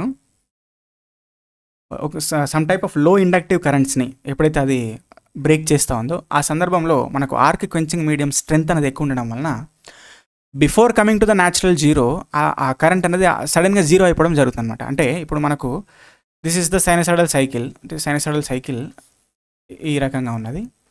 ఇది natural zero of that particular current wave. అయితే బిఫోర్ టు దిస్ ఏమవుతుందంటే అది సడన్గా జీరోకి వెళ్ళిపోతుంది అనమాట. ఎందుకంటే అక్కడ దానిపైన ఆర్క్ క్వెంచింగ్ మీడియం ఏదైతే ఉన్నదో దాని మీద యాక్ట్ చేస్తుంది. ఎందుకంటే ద స్ట్రెంథింగ్ అంటే ఓవర్ యాక్ట్ అవుతుంది అక్కడ. క్వెంచింగ్ మీడియం అనేది ఓవర్ యాక్ట్ అవ్వడం వలన కొన్ని సందర్భాలు అంటే low inductive currents, okay, transformer no load situations, so ఇలాంటి సిచ్యువేషన్స్లో మనకు ఆ క్వెంచింగ్ మీడియం ఓవర్ యాక్ట్ అయ్యి అప్పుడు ఆ పర్టికులర్ లో ఇండక్టివ్ కరెంట్స్ని సడన్గా జీరో చేసే అవకాశం ఉంటుంది అనమాట. దీన్ని చాపింగ్ అంటాం, కరెంట్ చాపింగ్ అని అంటాం. అయితే ఈ కరెంట్ చాపింగ్ వల్ల ప్రాబ్లం ఏంటి అంటే కరెంటు సడన్గా తగ్గిపోయి జీరో అంటే కరెంట్ పడిపోయి కరెంట్ జీరోకి ఎప్పుడైతే వెళ్ళిపోతుందో అప్పుడు ఆల్ ద ఇండక్టర్స్లో స్టోర్ అయిన ఎనర్జీ హాఫ్ LI² ఏదైతే ఉన్నదో అది మొత్తం సడన్గా హాఫ్ CV² మారుతుంది. అంటే energy cannot be created nor be destroyed, one form to another will be converted కదా. కాబట్టి total inductive power will be converted to total inductive energy will be converted to capacitive energy. అంటే అర్థం ఏంటి, capacitive energy సిస్టంలో ఎక్కువ ఉందంటే the voltage spikes ఉంటున్నాయని చెప్పేసి అర్థం. అంటే దట్స్ వాట్ చూడండి ఇక్కడ ఆర్క్ వోల్టేజ్ అనేది స్పైక్లోకి వెళ్తుంది. మళ్ళీ ఇక్కడ this spike is indicating that the sudden spike in the voltage because ఇక్కడ CV² అనేది పెరిగిపోయింది అనమాట. This is what the problem. ఇట్లా మనకు సివియర్ డేంజరస్లీ హై వోల్టేజెస్ అనే వచ్చే సిచ్యువేషన్స్ ఉంటాయన్నమాట. దానివల్ల ఇన్సులేటర్స్ బ్రేక్ డౌన్ అయ్యే ఛాన్స్ ఉంటుంది. డిఫరెంట్ ఇన్సులేషన్ బ్రేక్ డౌన్ అయ్యే ఛాన్స్, ఇంకా చాలా మనకు అడ్వర్స్ ఎఫెక్ట్స్ అనేవి ఉన్నాయన్నమాట. కాబట్టి సో ఇది జనరల్గా మనకు ఎయిర్ బ్లాస్ట్ సర్క్యూట్ బ్రేకర్స్లో జరుగుతూ ఉంటుంది. దీన్ని మినిమైజ్ చేయడానికి మనం SF6 సర్క్యూట్ బ్రేకర్స్ని వాడుతూ ఉంటాం. Okay, so that's what the important thing here, that's it. ఇంకా రెసిస్టెన్స్ స్విచ్చింగ్ కూడా వాడుతుంటాం దీనికోసం, right. Choose the correct statement. Over current relaying is the cheapest and simplest and suitable for protection of the distribution system అని చెప్పేసి అన్నారు. Over current relaying is the chiefest and simplest suitable for protection of distribution system. ఇది కరెక్టే, నేను first అక్కడ ఇంతకుముందు బిట్లో కూడా చెప్పాను. Distance relay is cheapest and simplest అన్నారు, ఇది wrong. Okay, over current relaying is costly and suitable for protection అన్నారు, ఇది not much costly compare to the differential and distance protection scheme. Differential relay is the cheapest and simplest suitable for protection of distribution system అన్నారు, ఇది కూడా not correct. Okay, differential relay protection scheme అనేది మనకి ఏదైతే okay మనకు so అంటే ring main distribution system కానీ లేకపోతే ఇలాంటి ఇంటర్టర్న్ ఫాల్స్ కానీ అలాంటి వాటికి సంబంధించి ట్రాన్స్ఫార్మర్ ఇంటర్టర్న్ ఫాల్స్ వీటికి సంబంధించి that is better thing. Okay, not for distribution system. Okay, right. Alternators and ట్రాన్స్ఫార్మర్స్కి better, right. Next, for the protection of star delta transformers the CT on the star side must be connected dash and delta side dash అని చెప్పేసి అన్నారు. అయితే మనకు delta star transformer అని ఉన్నది, మనకు దీనికి వీటి యొక్క ప్రొటెక్షన్ కోసము మన merge price protection differential protection scheme apply చేసినప్పుడు మనం ఏం చేస్తాము, ఈ కరెంట్ ట్రాన్స్ఫార్మర్స్ అనేవి ఇక్కడ డెల్టా ఉంటే స్టార్ కనెక్ట్ చేస్తాము, ఓకే, స్టార్ ఉంటే డెల్టా కనెక్ట్ చేస్తాం, రివర్స్లో కనెక్ట్ చేస్తాం అనమాట. ఓకే, కాబట్టి ఇక్కడ ఏమన్నారు, CT star side must be delta, okay, delta side must be star అనమాట. ఓకే, ఇది జనరల్గా మనకు ఉన్నది. మరి ఎందుకు అట్లానంటే ఇక్కడ ఎందుకంటే మనకు స్టార్ డెల్టా స్టార్ ట్రాన్స్ఫార్మర్స్లో మనకు ప్రైమరీకి సెకండరీకి మధ్యలో 30 degrees ఆఫ్ ఫేజ్ డిఫరెన్స్ అనేది ఉంటుంది. ఓకే, ఆ కనెక్షన్స్లో. కాబట్టి దానివలన మనకు సిస్టమ్ అనేది మాల్ ఆపరేట్ అయ్యే ఛాన్స్ ఉందన్నమాట డిఫరెన్షియల్ ప్రొటెక్షన్ స్కీమ్లో. ఎందుకంటే ఆ రెండు క్వాంటిటీస్లో డిఫరెన్స్ ఉన్నప్పుడు రిలే ఆపరేటింగ్ కాయిల్లో కరెంట్ అనేది ఫ్లో అవుతుంది కదా. కాబట్టి ఇది 30 degrees అనేది డిఫాల్ట్గా ఉండేదే అక్కడ కనెక్షన్, అసలు ఆ కనెక్షనే అలాంటిది. ఇక్కడ మిస్అండర్స్టాండ్ చేసుకుంటుంది ఆ రిలే అని. ఓకే, అందుకని దాన్ని ఎలిమినేట్ చేయడానికి మనం డెల్టా స్టార్ ఉంటే స్టార్ డెల్టా చేయాలి, స్టార్ డెల్టా ఉంటే డెల్టా స్టార్ చేయాలి. ఎందుకంటే ఆ 30 degreesని ఈ రివర్స్ కనెక్షన్ ఎలిమినేట్ చేస్తుంది అనమాట అలాగే. Okay, right. For short transmission lines if the resistance and inductive reactance are found to be equal the regulation is appears to be అని చెప్పేసినారు. ఇది ఇంపార్టెంట్ క్వశ్చనే. ఇక్కడ ఇది 0.7077 లీడింగ్ అని గుర్తుపెట్టుకోవాలి. సరే, దీని సాల్వేషన్ కావాలంటే percentage regulation is equal to ఏం రాస్తాం మనం, పర్సెంటేజ్ R cos φ. ఓకే, ఇక్కడ రెగ్యులేషన్ 0 అని చెప్పేసి అన్నారు. 0 అనేది ఎప్పుడు వస్తుంది, ఇక్కడ మధ్యలో మైనస్ ఉంటేనే వస్తుంది. కాబట్టి పర్సెంటేజ్ అంటే లీడింగ్ కండిషన్స్లో వస్తుంది. Okay, percentage X into sin φ అనమాట ఇది. అయితే రెగ్యులేషన్ 0 అన్నారు కాబట్టి సో దీన్ని మనం అండ్ ఇక్కడ ఏమన్నారు, మళ్ళీ రెండు సేమ్ అంటున్నారు ఇండక్టెన్స్ రియాక్టెన్స్. ఓకే, ఒకదాన్ని తీసుకోండి, cos φ minus percentage R sin pi అనమాట. ఓకే, సో దీన్ని మనం సాల్వ్ చేస్తే ఏమొస్తుంది, ఇంకా cos pi is equal to sin pi. Okay, so which is equal to tan pi is equal to 1. So pi is equal to 45 degrees. Okay, so cos 45 degrees is equal to 1/√2 which is equal to 0.707. That's it. Okay, right. The current waveform of the pure resistor is 10 ohms. Shown in figure. The power dissipated in 10 ohm resistor అని చెప్పేసి అన్నారు. Okay, చూడండి ఇది ఒక triangular wave form, మన current value ఇచ్చారు. Okay, so దీని నుంచి మనము పవర్ డిసిపేషన్ అనేది ఫైండ్ అవుట్ చేయాలి. ఓకే, అయితే ఇక్కడ చూడండి, ఇక్కడ 9 ఆంపియర్స్ ఏదైతే ఉన్నదో అదేంటి, ఫస్ట్ ఆఫ్ ఆల్ అది మ్యాక్సిమం వాల్యూ, మరి దాని ఆర్ఎంఎస్ వాల్యూ ఫైండ్ అవుట్ చేయాలి కదా. కాబట్టి ట్రయాంగులర్ వేవ్ ఫామ్కి ఆర్ఎంఎస్ వాల్యూ ఏంటి, √3 అనమాట. అక్కడ √2 చేస్తాం కదా సైనసాయిడ్కి, ఇక్కడ √3 చేయవలసిన అవసరం ఉంది. ఆ తర్వాత రెసిస్టెన్స్ ఎంత, 10 ohms అన్నారు. ఓకే, మనం ప్యూర్ రెసిస్టెన్స్ అది. ఓకే, సో ఫైండ్ అవుట్ చేయాలి. ఇంకా 9/√3 v²/r. Okay, 9/√3/10. That's it. Okay, so which will be is equal to 9 9s are 81. Okay, 3/10. So which will be 91/10. Okay, so ఇది ఇక్కడ ఎంత కరెంట్ కదా ఇక్కడ ఇచ్చింది, సారీ ఇక్కడ కరెంట్ కదా, v²/r కరెంట్ కదా, సారీ I²R అప్లై చేయాలి. కాబట్టి 9/√3 హోల్ స్క్వేర్ ఇంటూ 10 అనమాట. Okay, so that 9 9 is 81/3 into 10. Okay, this will be 27. So 27 into 10, 270 watts. Okay, right. So the answer is this 4D. Next, the torque of ammeter varies as the square of the current. The instrument is spring control. Okay, so the deflection is 90 degrees for current of 6 amperes. Then deflection of the current for 3 amperes అని చెప్పేసి అన్నారు. Okay, the torque of ammeter varies square of the current, T proportional to I². Okay, instrument spring controlled. Okay, deflection 90 degrees. Okay, so spring control కాబట్టి okay, so we can take θ proportional to I². Okay, so that θ1/I1² is equal to θ2/I2² మనం substitute చేయాలి. So which will B ఇక్కడ ఏమైనా 90 degreesకి ఎంత, 6 square. Okay, అదే θ ఎంత for how much, 3 square అని చెప్పేసి అన్నారు. That's it. ఓకే, సో అది క్యాలిక్యులేట్ చేస్తే మనము 90/36 into 9.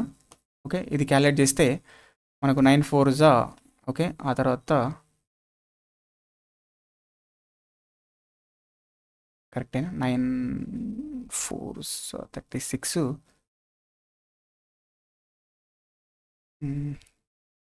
Yeah 45 22.5. Okay, correct, right, 22.5. Right, answer is 22.5. Next 20 kVA single phase auto transformer with secondary to primary turns are 0.4. Okay, N2/N1 is equal to 0.4. The amount of power transfer inductively conductively అని చెప్పేసి అన్నారు. Okay, so inductively power transfer, conductively power transfer. చూడండి, ఒక auto ట్రాన్స్ఫార్మర్లో inductively power ట్రాన్స్ఫర్కి equation it will be 1 - k times of power input. Okay, conductively అంటే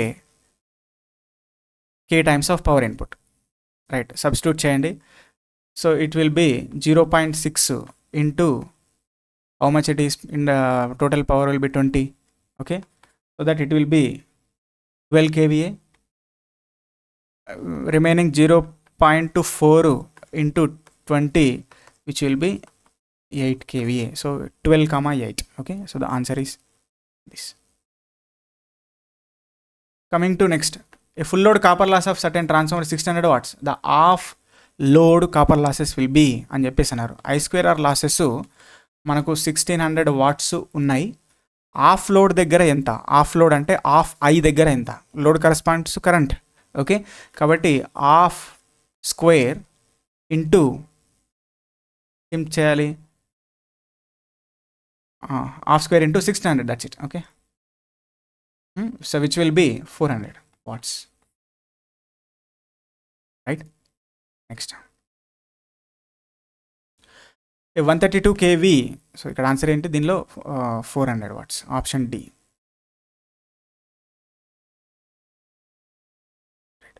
A 132/33 kV transformer LV resistance is 0.202 LV resistance అంటే ఏంటి, ఇక్కడ 132/33 అంటే LV రెసిస్టెన్స్ అంటే ఇది R2 అనమాట, secondary. Okay, 0.02 ohms. The resistance refer to the HV side అంటే R2 dash అడుగుతున్నారు, R2 dash. Okay, so what is R2 dash? R2 dash is equal to R2/K² కదా. R2 ఎంత? 0.02. K ఎంత? R2 ఎంత? 0.02 only. K ఎంత? K is equal to 33/132. Okay, so ఇది చేస్తే మనకు 11 3s 11 12s. Okay, 1/4. Okay, which will B 0.25. Otherwise directly 1/4 తీసుకుందాం. 1/4 whole square అనమాట. ఓకే, సో 1/4 తీసుకుంటే which will B 16 into 0.02, which will be 0.32 ohms, right? Yeah, coming to 35th question. A star delta transformer can deliver 100 kVA load if it is delta star. If it is connected to delta star, the load delivered to the load is. Okay, చూడండి ఇక్కడ star delta స్టార్లో మనకు పవర్లో ఏమైనా differences రావు. Star delta ఎంతైతే transfer ఇస్తుందో delta star కూడా అంతే transfer ఇస్తుంది. The answer is 100 kVA only మనకు వచ్చేది ఏంటంటే వోల్టేజ్ కరెంట్లో చేంజెస్ మాత్రమే, దట్స్ ఇట్. ఓకే, దీనికి సంబంధించి ఇంకో క్వశ్చన్ ఉంది, అక్కడ చూద్దాం. During open circuit test of transformer when conducting on primary side, the primary supplied at rated voltage of the transformer supplied with full load current, supplied with current at reduced voltage. చూడండి ఇక్కడ open circuit test, OC test మనం ఎందుకు conduct చేస్తాము? In order to find the iron losses. Okay, iron losses are corresponding to the voltage అనమాట. అంటే మీరు iron losses దీని మీద డిపెండ్, వోల్టేజ్ మీద డిపెండ్ అవుతాయి. అంటే ఫుల్ అంటే మనకు ఒక పర్టికులర్ ట్రాన్స్ఫార్మర్లో ఉన్న టోటల్ ఐరన్ లాసెస్ కనుక్కోవాలంటే దానికి రేటెడ్ వోల్టేజ్ అప్లై చేయాలి, అప్పుడే మనకు రేటెడ్ ఐరన్ లాసెస్ వస్తాయి. కాబట్టి it is the rated voltage అనేది తీసుకోవాలి. ప్రైమరీ సైడ్ కండక్ట్ చేస్తే primary side rated voltage apply చేయాల్సిన అవసరం అనేది ఉన్నది. Okay, right. అదే మనకు ఎస్సీ టెస్ట్ అనుకోండి, ఎస్సీ టెస్ట్లో మనము కాపర్ లాసెస్ ఫైండ్ అవుట్ చేస్తాము, అప్పుడు ఐరన్ లాసెస్తో పని లేదు. అందుకనే ఎస్సీ టెస్ట్లో మనం ఏం చేస్తాం, ఓన్లీ 3 to 5% ఆఫ్ రేటెడ్ వోల్టేజ్ని మాత్రమే అప్లై చేస్తాము. ఓకే, అయితే ఇది ఎల్వీ సైడ్ కండక్ట్ చేస్తాము, ఎందుకంటే ఇక్కడ రేటెడ్ వోల్టేజ్ అప్లై చేస్తాం కదా. ఎల్వీ సైడ్ కండక్ట్ చేస్తే తక్కువ వోల్టేజ్ మనకు అప్లై చేయాల్సిన అలాంటి పాసిబిలిటీ ఉంటుంది అనమాట. హెచ్వీ సైడ్ కూడా కండక్ట్ చేయొచ్చు, కానీ ఎక్కువ వోల్టేజ్ అప్లై చేయాల్సిన అవసరం వస్తుంది, పవర్ వేస్టేజ్. అందుకని సో ఎల్వీ సైడ్ కండక్ట్ చేస్తాం ఐరన్ ఓసీ టెస్ట్. అదే ఎస్సీ టెస్ట్ అయితే ఇది కరెంట్కి సంబంధించింది. హెచ్వీ సైడ్ మనం హెచ్వీ సైడ్ అయినా ఎల్వీ సైడ్ అయినా 3 to 5% అప్లై చేస్తాం కాబట్టి హెచ్వీ సైడ్ కండక్ట్ చేస్తాము. మరి కరెంట్ కూడా మనకు రేటెడ్ కరెంట్ కావాలి కదా, అందుకని so that's for the thing. 2 kVA transformer has iron loss of 150 watts, full load copper loss of 250 watts. Okay, the maximum efficiency of transformer would occur when the total loss అని చెప్పేసి అన్నారు. Okay, అయితే iron losses ఇక్కడ ఏవైతే ఉన్నాయో ఇది 150 watts అని చెప్పేసి అన్నారు. అయితే మ్యాక్సిమం ఎఫిషియన్సీ దగ్గర మనకు ఇక్కడ ఏంటి, iron loss is equal to అంటే variable loss is equal to constant losses అనేది లాజిక్గా తీసుకుంటే, మ్యాక్సిమం ఎఫిషియన్సీ దగ్గర కాపర్ లాసెస్ కూడా మనకి ఎంత అన్నట్టు 150 watts అన్నట్టు. అప్పుడు ఈ రెండింటిని కలిపితే మనకి ఎంత 300 watts అనేది వస్తుంది. So the answer is 300 watts. Okay, so ఏమన్నా ఇక్కడ డౌట్ ఉంటే కామెంట్స్లో తెలియజేయండి. Okay, right. 2 transformers are operating in parallel, their load sharing will depends on అని చెప్పేసి అన్నారు. చూడండి, ఎప్పుడైనా మనకు 2 transformers operating in parallel, the load sharing kVA sharing always will be depends on percentage impedance and that will be inversely proportional. Okay, inversely proportional to per unit impedance అన్నమాట. per unit impedance ఏ ట్రాన్స్ఫార్మర్స్కి అయితే ఎక్కువ ఉందో అది తక్కువ కేవీఏని share చేసుకుంటుంది, దేనికైతే తక్కువ ఉంటుందో అది ఎక్కువ కేవీఏని షేర్ చేసుకుంటుంది అనమాట. ఓకే, అది మనం ఇక్కడ గుర్తుపెట్టుకోవాలి, very very important. Next, the armature core of the DC machine is laminated to minimize. Okay, so ఎక్కడైనా సరే లామినేషన్స్ ఆర్ ఆల్వేస్ విడెడ్ to minimize the eddy current losses. Because laminations ఎప్పుడైతే చేస్తామో అప్పుడు ఏరియా ఆఫ్ క్రాస్ సెక్షన్ అనేది తగ్గుతుంది, దానివల్ల resistance అనేది పెరుగుతుంది, దానివల్ల కరెంట్ అనేది తగ్గుతుంది, దానివల్ల I² లాసెస్ ఏదైతే ఎడ్డీ కరెంట్ లాసెస్ ఉన్నాయో అవి తగ్గడం అనేది జరుగుతుంది అనమాట. దానివల్ల హీట్ అనేది తగ్గుతుంది. That's it. Speed of the DC shunt motor more than the full load speed can be obtained by decreasing field current, increasing field current, decreasing the armature current, decreasing the voltage across the armature అని చెప్పేసి అన్నారు. So what will be the relation?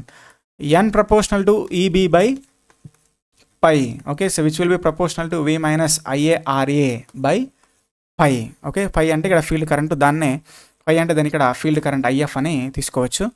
అయితే చూడండి, మనం ఒక rate more than full load speed అని చెప్పేసి అన్నారు కాబట్టి మనం ఫీల్డ్ కరెంట్ని రెడ్యూస్ చేయాలి. ఫీల్డ్ కరెంట్ రెడ్యూస్ చేస్తే స్పీడ్ అనేది ఇంక్రీజ్ అవ్వాల్సిన అవసరం అని సిచ్యువేషన్ అనేది ఉంటుందన్నమాట. అయితే చూడండి, ఇక్కడ మనకు ఇప్పుడు వోల్టేజ్ డిక్రీజ్ చేస్తే ఏమవుతుంది? స్పీడ్ అనేది డిక్రీజ్ అవుతుంది. వోల్టేజ్ ఇంక్రీజ్ చేయగలుగుతాం అంటే రేటెడ్ వోల్టేజ్ నుంచి ఎలా ఇంక్రీజ్ చేయగలుగుతాం? That is not possible. Okay, కాబట్టి దిస్ ఈజ్ నాట్ పాసిబుల్. ఇంకా IARAలో మనకు అది ఏమవుతుంది? ఇంక్రీజ్ చేస్తే ఇక్కడ ఏమన్నారు? Increasing the field current, decreasing armature current. Decreasing armature current అనుకోండి. సో డిక్రీజింగ్ ఆర్మేచర్ కరెంట్ అంటే so again the N will be decreases, అంటే this total will be decreases. Okay, so this also decreases అనమాట. Okay, right. So this is what the thing. So answer ఇక్కడ వచ్చేసి decreasing the field current అని తీసుకోవాలి. Decreasing the field current.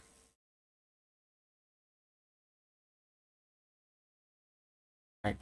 Next, a 4-pole 25 kilowatt 200 volts wave wound DC shunt generator, the current in each parallel path అని చెప్పేసి అన్నారు. Okay, current in each parallel path, wave wound ఉంది ఇక్కడ,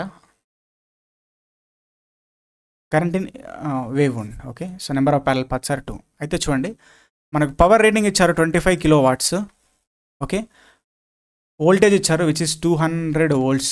okay, so current calculate చేయండి first, which will be 25,000 by 200. Okay, ఇది calculate చేస్తే మనకు ఎంత వస్తుంది? 125 amperes అనేది వస్తుంది. అయితే నెంబర్ ఆఫ్ ప్యారల్ పాత్స్ ఎన్ని?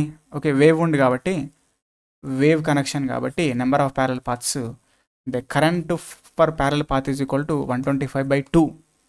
Okay, so which will B 62.5 అనమాట.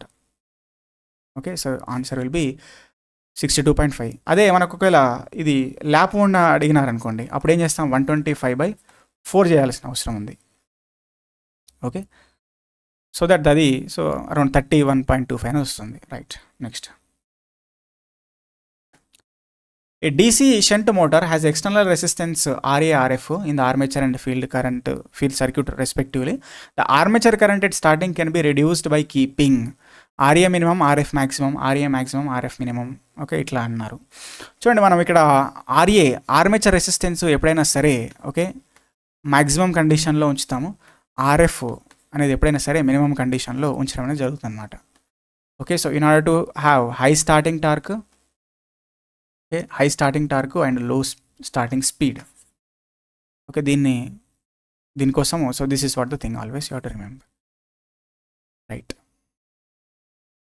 నెక్స్ట్, ఇక్కడ ఇంకోటి ఏంటంటే ఇక్కడ RF మ్యాక్సిమం కాకుండా మినిమం అనే దాన్ని కూడా చూడండి. ఇప్పుడు RF అంటే మనకు క్రిటికల్ ఫీల్డ్ రెసిస్టెన్స్ అనేది ఒకటి ఉంటుంది. ఓకే, సో బియాండ్ దట్ మనకి వెళ్తే అక్కడ వోల్టేజ్ బిల్డప్ ప్రాసెస్ అనేది నాట్ పాసిబుల్ అక్కడ. కాబట్టి always RF will be minimum అనేది. సో ఆ లాజిక్ దాన్ని కూడా మనం ఇట్లా గుర్తుపెట్టుకోవచ్చు. Next, A 4-pole lap wound DC generator is running at 1000 RPM having 1200 conductors. Flux per pole is 10 milliwebers. So then find the generated EMF అని చెప్పేసి అన్నారు. Directly this is formula based. E is equal to 5Z NP by 60A. Okay, so values ఉన్నట్టుగా substitute చేస్తే 10 into 10 to the power of -3 okay into 1200 okay into 1000 into 4 by 60 into 4. Okay, so by substituting that, okay, you will be getting 200 volts of this. Okay, answer will be 200 volts. Next, a 4-pole DC generator is running at 1500 RPM. The frequency of current in the armature అని చెప్పేసి అన్నారు. చూడండి, 4-pole DC generator 1500 RPM, frequency of the current ఎక్కడ? Armature వైండింగ్లో. Okay, so ఇది DC generator కాబట్టి okay so directly DC generate DC అంటే frequency 0 అని చెప్పేసి ఇది చాలామంది మనకు 0 హెడ్జెస్ అని పెట్టే అవకాశం ఉంటుంది. కానీ తప్పు. ఇక్కడ ఆర్మేచర్ వైండింగ్లో అన్నారు. ఆర్మేచర్ వైండింగ్లో ఎప్పుడైనా సరే మనకు ఏసీ కరెంటే ఉన్నది. ఎప్పుడైతే బ్రషెస్ నుంచి బయటకు వచ్చిందో అప్పుడు మనం అది డీసీగా మారుతున్నది. కాబట్టి ఇది మనం ఇక్కడ frequency F = 120 F = PN/120 AC apply చేయాలి. F = PN/120. So where P = how much 4 okay 1500/120 okay. So ఇక్కడ చేస్తే ఇట్ విల్ బి 50 హెడ్జెస్ అనేది వస్తుంది. కాబట్టి answer is 50 hedge year. Okay. అదే ఇక్కడ ఆర్మేచర్ ప్లేస్లో విత్ రెస్పెక్ట్ టు బ్రషెస్ అని అన్నారనుకోండి, విత్ రెస్పెక్ట్ టు బ్రషెస్ అని అడిగితే అప్పుడు మనం ఇక్కడ 0 అనేది తీసుకోవచ్చు అనమాట. Okay. This is for this right. A DC motor with certain load, effect of adding external resistance in shunt field circuit. Okay. Increase the motor speed, reduce the motor speed, reduce the armature current and stop the motor అని చెప్పేసి అన్నారు. Adding external resistance in the shunt field circuit. Okay. మనం ఇంతకుముందు చెప్పినట్టుగా N = EB/π. Okay. మనం resistance increase చేసాము, RSH పెరిగింది అనుకోండి, మనకు IF అనేది తగ్గుతుంది. దానివలన π అనేది కూడా తగ్గుతుంది. సో π ఎప్పుడైతే తగ్గిందో ఆటోమేటిక్గా మోటార్ స్పీడ్ అనేది ఇంక్రీజ్ అవుతుంది. ఇంక్రీజ్ ద మోటార్ స్పీడ్ అనమాట. That's it. ఓకే. ఇంకోటి reduce the armature current, that is not related. Okay. Stop the motor also not correct. Right. 220 volts DC machine has the armature resistance 1 ohm, full load current 20. Difference in the induced voltages when machine is running as a motor and generator అని చెప్పేసి అన్నారు. Okay. So generating V + IRA.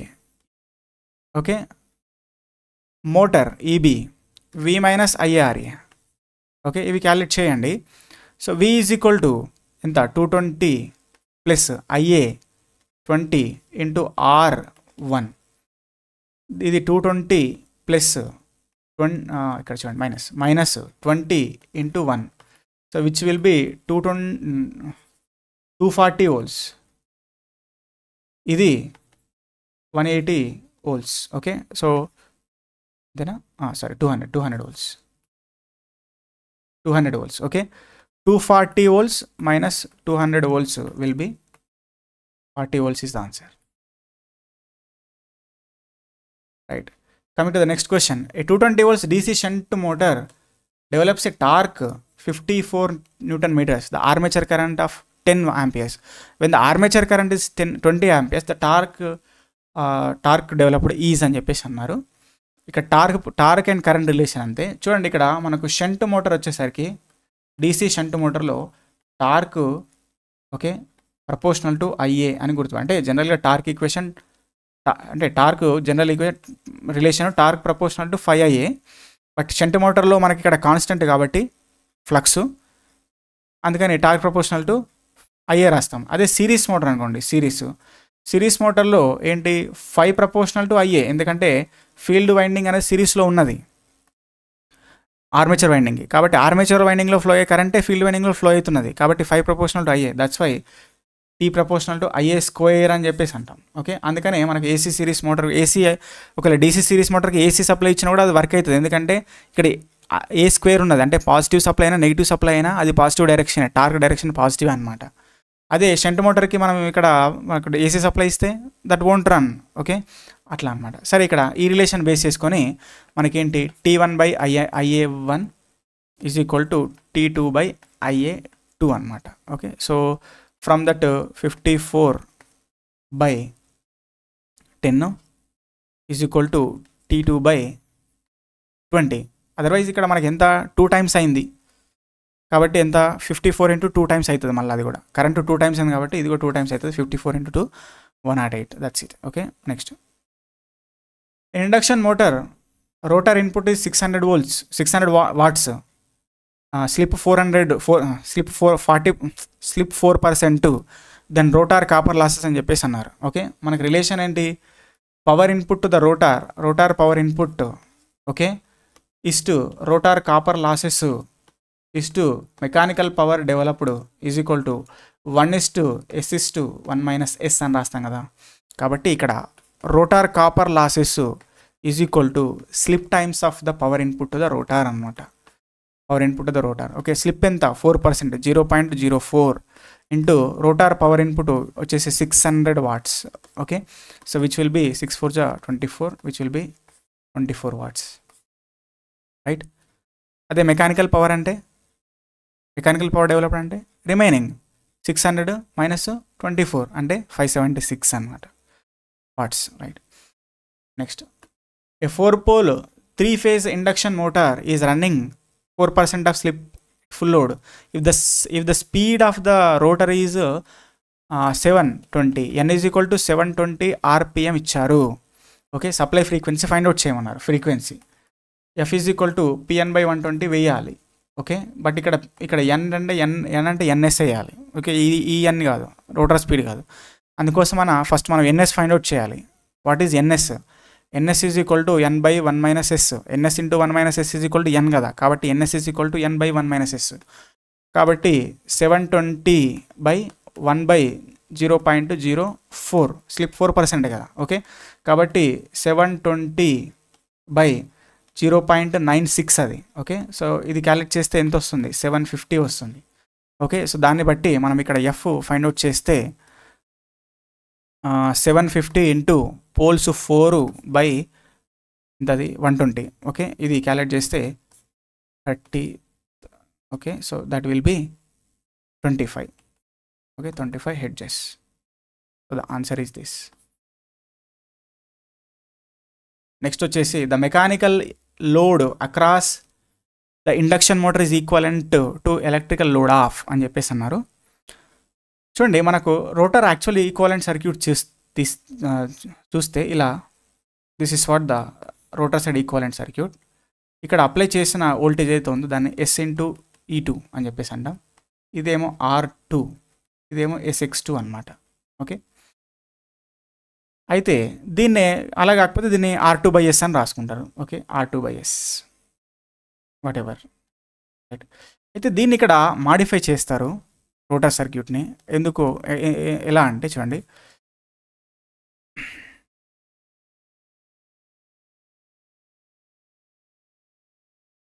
the whichever we are applying will be E2.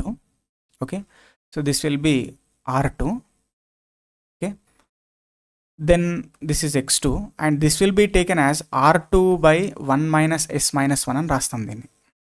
Okay, అంటే ఏంటంటే ఇప్పుడు ఇవి రెండింటిని add చేసామనుకో, R2 1/S minus 1 minus R2 plus R2 చేసామనుకోండి, ఇది క్యాన్సిల్ అయిపోతే మళ్ళీ ఇదే ఉంది ఇక్కడ ఉన్నట్టుగా కదా. కాబట్టి సో ఇలా రాసుకుంటాం దీన్ని. ఇలా రాయడానికి ఏంటి రీజను అంటే, ఇక్కడ డైరెక్ట్గా ఆన్సర్ వచ్చేసి మనకేంటి, ఆన్సర్ వచ్చేసి డైరెక్ట్గా ఇదే R2 ఇంటూ 1/S minus 1 ఇది. కానీ దీని సిగ్నిఫికెన్స్ ఏంటి చూడండి, ఇక్కడ స్లిప్ అనేది ఏదైతే ఉన్నదో అది లోడ్ మీద డిపెండ్ అవుతుంది అనమాట. అంటే లోడ్ని బేస్ చేసుకొని స్లిప్ మారుతూ ఉంది. స్లిప్ని బేస్ చేసుకొని ఇక్కడ ఈ రోటార్ రెసిస్టెన్స్ ఏదైతే ఉందో ఇది మారుతూ ఉన్నది. ఈ రోటార్ రెసిస్టెన్స్ని బేస్ చేసుకునే కదా మనకు ఏదైతే సప్లై నుంచి కన్జ్యూమ్ చేసుకుంటున్న యాక్టివ్ పవర్ ఏదైతే ఉన్నదో అది చేంజ్ అవుతుంది. కాబట్టి ఈ లోడ్కి అంటే ఈ మెకానికల్ లోడ్ ఈక్వలెంట్గా ఒక ఎలక్ట్రికల్ సర్క్యూట్ని రోటార్ సర్క్యూట్లో పెట్టినారు. ఓకే, ఆ equivalent ఎలిమెంటే R2 into 1/S minus 1. అంటే ఆ లోడ్లో జరిగే చేంజెస్ని ఇది ఎక్స్ప్లెయిన్ చేస్తుంది అనమాట ఇండక్షన్ మోటార్లో. Very very significant. Okay, so that's for the thing. Next, which of the following 3-phase induction motors will run at high speed if they are get connected to the same 3-phase voltage and frequency of the supply అని చెప్పేసి అన్నారు. చూడండి, ఇక్కడ NS is equal to 120F/P. Okay, so NS is inversely proportional to number of poles. Okay, poles ఎక్కువ ఉంటే okay మనకు speed అనేది తక్కువ ఉంటుంది. కాబట్టి 2 poles. The rotor of the 3-phase induction motor has the impedance of 0.4 plus 0.4 plus J4 ohm for phase at standstill. The maximum torque occurs at the slip of SMT, slip at maximum torque అడుగుతున్నారు. Okay, that దీనికి R2/X2 formula. Okay, R2 ఎంత 0.4, X2 ఎంత 4. Which will B 0.1 అంటే ఎంత 10% అనమాట answer. Okay, that's okay. But ఇది ఎందుకు, అది ఎలా వచ్చింది అనేది జస్ట్ మనం షార్ట్కట్లో చెప్తే చూడండి. ఇది రోటార్ సర్క్యూటు. ఓకే, ఇక్కడ అదర్వైజ్ ఇక్కడ మనకు x2 తీసుకోండి, ఇక్కడ R2 తీసుకోండి, రైట్. ఓకే, ఇది సప్లై S × E2. అయితే ఇక్కడ చూడండి, ఇది R2, ఇది x2. మనకు ఎక్కడ maximum power transfer theorem apply చేస్తాం అనుకోండి. Maximum power transfer theorem apply చేస్తే ఏంటి, వెన్ ద లోడ్, ఇది లోడు, ఇది ఇక్కడ సోర్స్ అనుకోండి. When the load resistance equal to source resistance, then maximum power will be transferred, then maximum torque will appear. So ఆ concept apply చేస్తే when R2 is equal to x2 అంటే ఇక్కడ ఇక్కడ SX2, ఇది SX2. So that then only then okay the maximum torque అంటే maximum power will be taken by the motor, అంటే maximum torque will appear. Okay, దాన్నే ఇక్కడ ఇది మ్యాక్సిమం, ఇదేంటి, ఇది మ్యాక్సిమం టార్క్ కండిషన్. ఓకే, కాబట్టి ఈ టార్క్ కండిషన్లో ఉన్న స్లిప్ ఏదైతే ఉన్నదో దాన్ని SMT అనుకోవచ్చు, దాన్ని R2/X2 అని రాసుకోవచ్చు. That's it. Okay, right. A 3-phase 400 volts 4-pole induction motor fed from 3-phase 400 volts 50 Hz supply. ఏం లేదు, దాన్ని తిప్పిచ్చారు అక్కడ. ఇండక్షన్ మోటార్ 4 పోల్ 400 volts, అది మళ్ళీ 50 Hz సప్లై 400 volts నుంచి ఇచ్చారనమాట. Okay, runs at 1440 RPM, the frequency of the rotor EMF, frequency of the rotor EMF, that's it. Frequency of the rotor EMF ఏంటి, slip times of the frequency ఉంటుంది మనకి. Frequency of the rotor will be slip times of the frequency, కాబట్టి slip find out చేయాలి ఇక్కడ. That's it. Okay, slip అనేది ఎంత, NS is equal to 120 F/P. Okay, 120 F/P4. So ఇది 1500 RPM. Okay, కాబట్టి slip ఎంత, స్లిప్ వచ్చేసి 1500 minus 1440 NS minus N/NS, which will B okay, ఇది సాల్వ్ చేస్తే మనకు 60/1500 విల్ బి 4% వస్తుంది. 4% అనమాట, 0.04. ఓకే, కాబట్టి దీనికి మనం ఇక్కడ frequency of the rotor frequency find out చేస్తే S × F, S is equal 0.04, frequency 50, which will B 2 Hz. Right. అంటే అభ్యర్థులు అందరినీ కూడా, అంటే లో స్టేజ్ నుంచి కొత్తగా డిప్లొమా అయిపోయిన వాళ్ళు కానీ ఎవరు అందరినీ దృష్టిలో పెట్టుకొని ఎక్స్ప్లెయిన్ చేయడం జరుగుతుంది.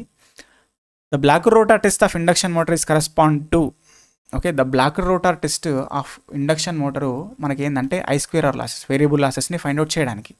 అదే ట్రాన్స్ఫార్మర్లో మనం ఏ టెస్ట్ కండక్ట్ చేస్తాం, I² లాసెస్ని ఫైండ్ అవుట్ చేయడానికి, SC టెస్ట్ కదా. అందుకని బ్లాక్ రోటార్ టెస్ట్ అన్న ఓకే, SC టెస్ట్ అన్న ఒకటే. అంటే ట్రాన్స్ఫార్మర్లో మనకు షార్ట్ సర్క్యూట్ టెస్ట్ అనేది ఇండక్షన్ మోటార్లో బ్లాక్ రోటార్ టెస్ట్కి equal. Next, star delta starting of the induction motor is equivalent to auto transformer starting with dash tapping అని చెప్పేసి అన్నారు. ఓకే, ఇదే ఇంతకుముందు మీకు స్టార్ డెల్టా వచ్చినప్పుడు పవర్ ఎంత ట్రాన్స్ఫర్ అయిందో డెల్టా స్టార్లో ఎంత ట్రాన్స్ఫర్ అవుతున్నప్పుడు సేమ్ అని చెప్పే కదా, ఓన్లీ వోల్టేజ్ అండ్ కరెంట్లో చేంజెస్ వస్తాయని చెప్పే కదా. ఓకే, అదే ఇక్కడ చూడండి, ఇక్కడ నేను క్లియర్గా ఎక్స్ప్లెయిన్ చేస్తుంటే ఒక స్టార్ డెల్టా ట్రాన్స్ఫార్మర్ అనేది ఉన్నది. ఓకే, ఇక్కడ స్టార్లో కండిషన్ ఏంటి, VL is equal to √3 V phase అనమాట. ఓకే, మరి డెల్టాలో కండిషన్ ఏంటి, okay, V phase is equal to VL అని రాసుకుందాం. రైట్. ఓకే, అయితే చూడండి ఇక్కడ V ఫేజ్ ఏమవుతుంది స్టార్లో, VL/√3 అనమాట. ఓకే, ఈ పర్టికులర్ V ఫేజ్ అనేది ఏదైతే ఉన్నదో ఇది ట్రాన్స్ఫార్మేషన్ యాక్షన్ ద్వారా మనకు ఇటు వెళ్ళిపోయింది, ట్రాన్స్ఫార్మర్ యాక్షన్ ద్వారా సెకండరీకి వచ్చేసింది అనమాట. సో ఇక్కడ ఏదైతే మనకు ఫేజ్ ఏదైతే అప్లై ఏదైతే ఉన్నదో దట్ ఈజ్ ఈక్వల్ టు ఏంది ఇప్పుడు VL/√3. ఓకే, ఇదే యాక్చువల్గా ఇట్ సైడ్ వచ్చే లైన్ వోల్టేజ్. ఇప్పుడు డెల్టాలో వచ్చే line voltage is equal to phase voltage కదా. ఆ phase voltage is equal to VL/√3. A VL ఇది, ఈ VL ఇక్కడ నుంచి వచ్చిన VL ఇది. ఓకే, అంటే చూడండి ఇక్కడ ఫర్ ఎగ్జాంపుల్ ఇక్కడ 100 volts ఇచ్చామనుకోండి, అదేమవుతుంది ఇక్కడ 100/√3 అవుతుంది. Phase voltage is equal line voltage in delta which is equal to 100/√3.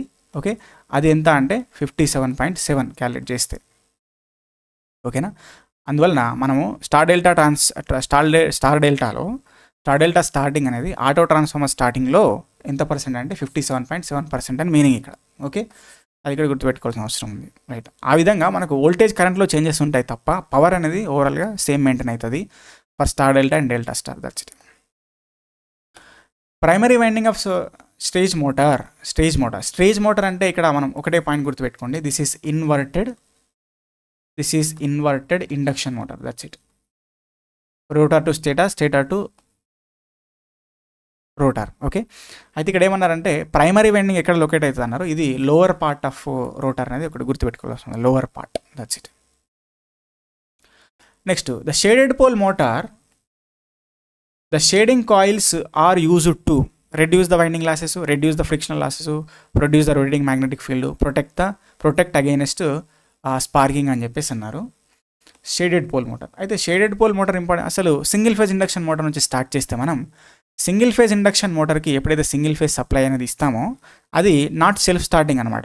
Start అవ్వదు. ఎందుకు స్టార్ట్ అవ్వదు అని అంటే ఎప్పుడైతే మనకు సప్లై అయితే ఇస్తామో అందులో ప్రొడ్యూస్ అవుతున్న ఫీల్డ్స్ ఆర్ఎంఎఫ్ ఏదైతే మ్యాగ్నెటిక్ ఫీల్డ్ ఏదైతే ఉన్నదో ఆ మ్యాగ్నెటిక్ ఫీల్డ్లో రెండు కాంపోనెంట్స్ ఉంటాయి, which is equal to FM/2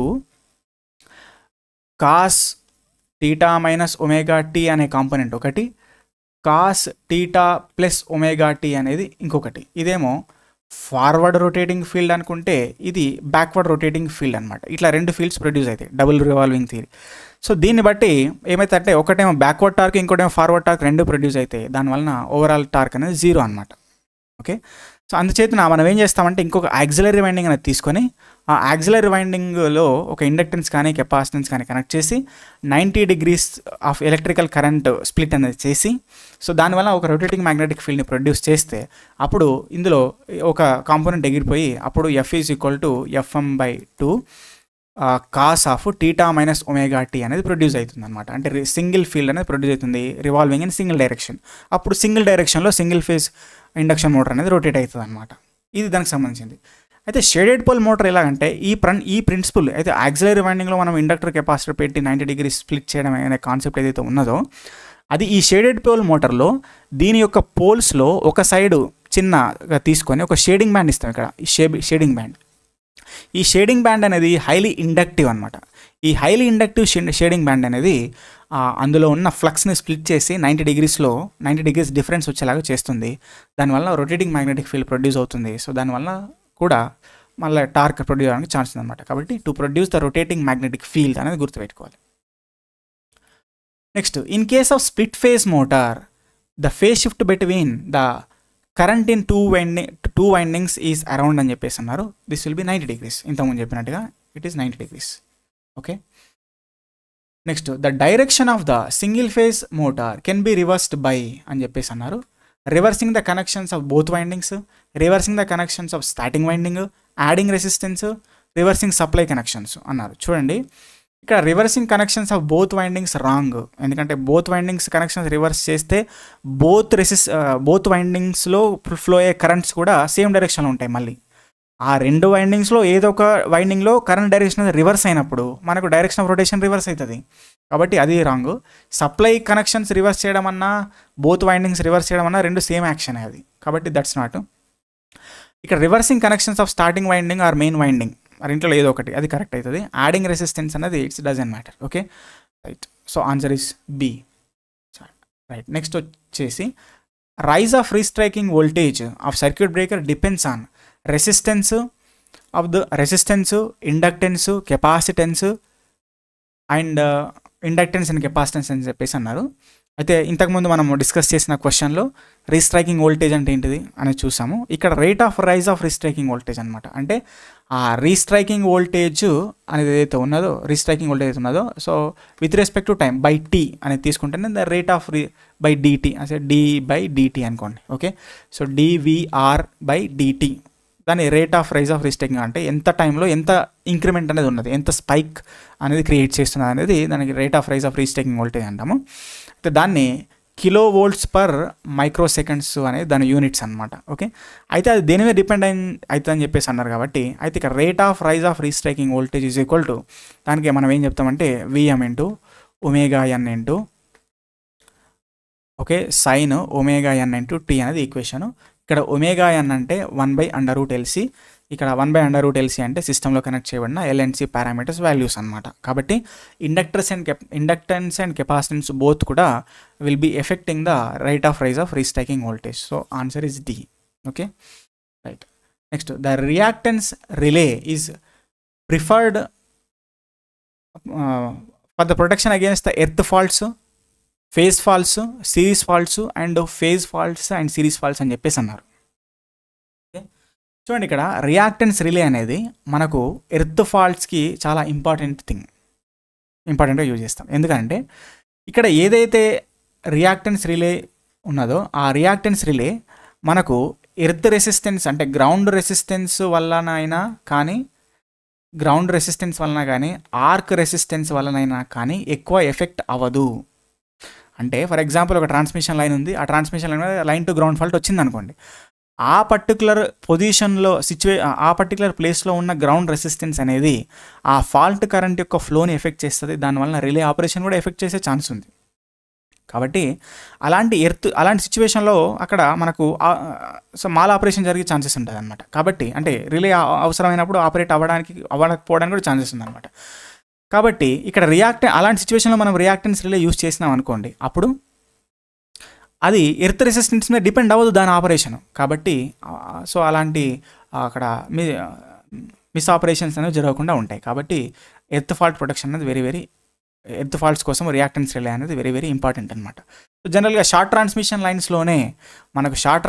లైన్స్లోనే ఈ ఎర్త్ ఫాల్ట్ అంటే గ్రౌండ్ రెసిస్టెన్స్ వలన ఎఫెక్ట్ అనేది ఎక్కువ ఉంటుంది.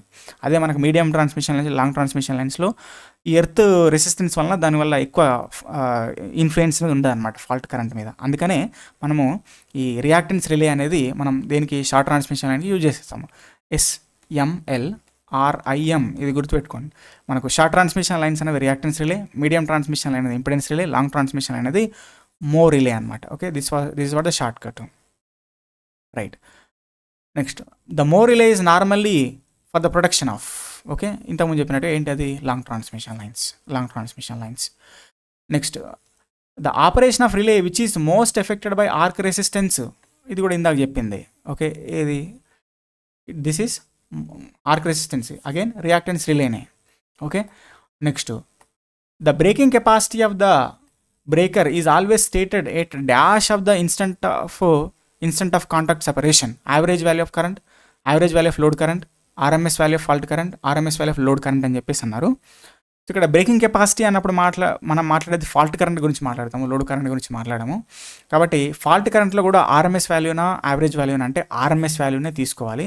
ఎందుకంటే అక్కడ బ్రేకింగ్ ఆపరేషన్ జరిగినప్పుడు జరుగుతున్నటువంటి ఫినామినా అంతా కూడా హీట్తోనే అకంపై ఉన్నది, హీట్ ఎఫెక్ట్. ఓకే, కాబట్టి ఆ హీట్ ఎఫెక్ట్ అనేది మనం ఎప్పుడైనా సరే RMSతో మనం ఇండికేషన్ ఇస్తాం. కాబట్టి RMS is the best suitable అనమాట. Next, okay, so here what is the effect of temperature rise on the overhead transmission lines అని అన్నారు. Sag increases and tension decreases. Okay, అలాగే ఇచ్చారు సాగ్ టెన్షన్ రిలేషన్స్ అంతే. చూడండి, దీని నుంచి చూస్తే మనకి ఏమర్థమవుతుంది, టెంపరేచర్ ఇంక్రీజ్ అయితే ఓకే టెన్షన్ ఏమవుతుంది, డిక్రీజ్ అవుతుంది, సాగ్ అనేది ఇంక్రీజ్ అవుతుంది. ఓకే, ఇక్కడ అడిగింది టెంపరేచర్ రైజ్ జరిగినప్పుడు sag increase, tension will be decrease. Okay, first option right. Next, shunt capacitance is usually neglected in the analysis of what, short transmission lines. Next, the string insulator of 4 units, voltage across the bottom most unit is 33.3% of the total voltage across the string. Its string efficiency will be, okay, string efficiency enti formula, string efficiency is equal to voltage across the string by number of discs into what, voltage near to the conductor. Voltage near to the అంటే lowest లేదా bottom most అని రాసుకుంది. ఇక్కడ ఇచ్చినట్టుగా bottom most అని చెప్పేసి అన్నారు. So దాన్ని బట్టి ఇక్కడ దాన్ని ఇచ్చిన దాన్ని బట్టి మనకి ఏమంటున్నారు, voltage across string for example 100 అనుకోండి, 100 volts అనుకోండి ఇక్కడ.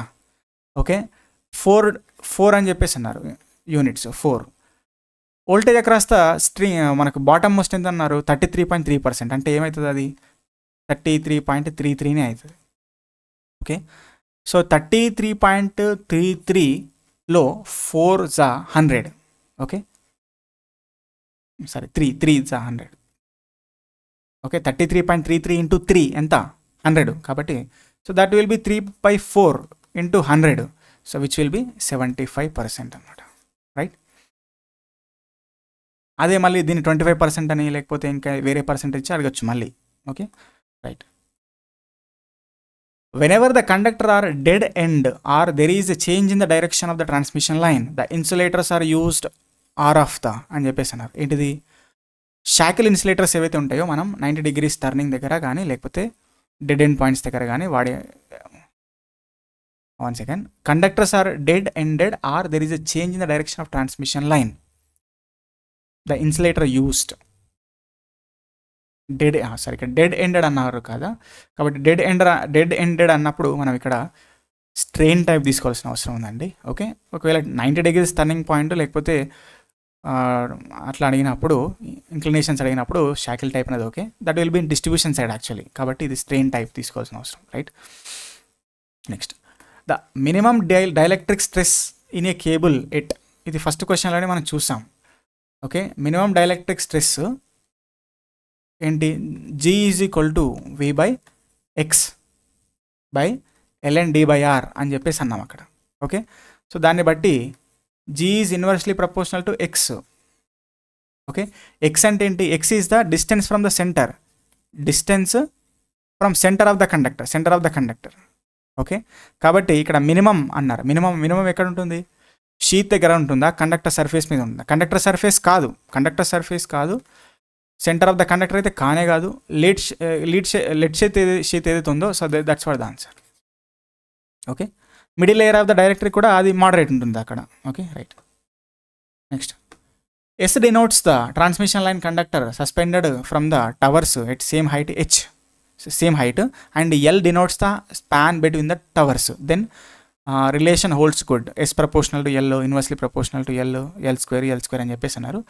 Sag equation is equal to the sag in a transmission line is equal to WL square by 8T.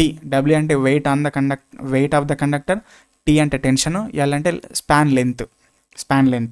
Okay, కాబట్టి మనకేంటి, S proportional to L square అనేది ఉన్నది, కాబట్టి the answer is C. Right, next, W denotes the weight of the conductor, WI denotes the weight of the ice loading and WA denotes the wind loading per unit length of the conductor. Then the net weight W of the conductor taken for the sag calculation. ఏం లేదు, ఇక్కడ ఇప్పుడు ఒక conductor ఉందండి. So ఈ particular conductor మీద మనకు ఒక పర్టికులర్ కండక్టర్ ఉంది. ఆ కండక్టర్ పైన డిఫరెంట్ అంటే కండక్టర్ వెయిట్ అనేది డిఫాల్ట్గా ఉంటుంది, అది W అనుకోండి. అయితే ఆ కండక్టర్ బయట అట్మాస్ఫియర్లో ఉన్నది కాబట్టి సో దానిపైన మనకేంటి, ఐస్ అనేది, అంటే మనకు వింటర్ సిచ్యువేషన్లో ఐస్ డిపాజిషన్ అనేది ఉంటుంది అనమాట.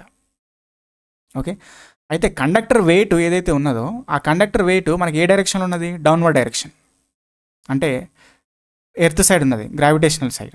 ఓకే, అండ్ ఐస్ లోడింగ్ కూడా అది మళ్ళీ దానివల్ల ఇంకా డౌన్ సైడే వెయిట్ని క్రియేట్ చేస్తుంది అనమాట. ఐస్ WI కూడా ఆ డైరెక్షన్లో, W కూడా ఆ డైరెక్షనే. ఇంకోటి ఎయిర్ అనేది పక్క నుంచి వస్తుంది ఇట్లా ఈ డైరెక్షన్లో. ఓకే, ఆ వెయిట్ అనేది మనకు దీనికి పర్పెండిక్యులర్గా ఉంటుంది అనమాట. కాబట్టి ద ఓవరాల్ డైరెక్షన్ ఏంటి అంటే ఒక ట్రయాంగిల్ లాగా అనమాట. Okay, so this is WA, this is WI. Okay, otherwise ఇలా తీసుకోండి, this is W. Okay, C, this is W, weight of the conductor, W, weight of the conductor. Okay, and again WI in the same direction. Okay, and weight of the conductor is in this weight due to air in this direction, so the overall will be vector sum. Okay, so W plus WI whole square plus WA whole square anamata. Okay, so which is equal to this overall wait is equal to. Okay, కాబట్టి ఇక్కడ answer వచ్చేసి W² is equal W + WI. ఇది తీసుకోవాల్సిన అవసరం ఉంది. Next, the presence of earth in case of overhead lines increase the capacitance, increases the inductance, decrease the capacitance, decrease the inductance. Presence of ఎర్త్కి, ఇండక్టెన్స్కి, రెసిస్టెన్స్కి సంబంధం లేదు, కెపాసిటెన్స్తోనే ఎఫెక్ట్ ఉంటుందండి. ఎందుకంటే లైన్ టు గ్రౌండ్ కెపాసిటెన్స్.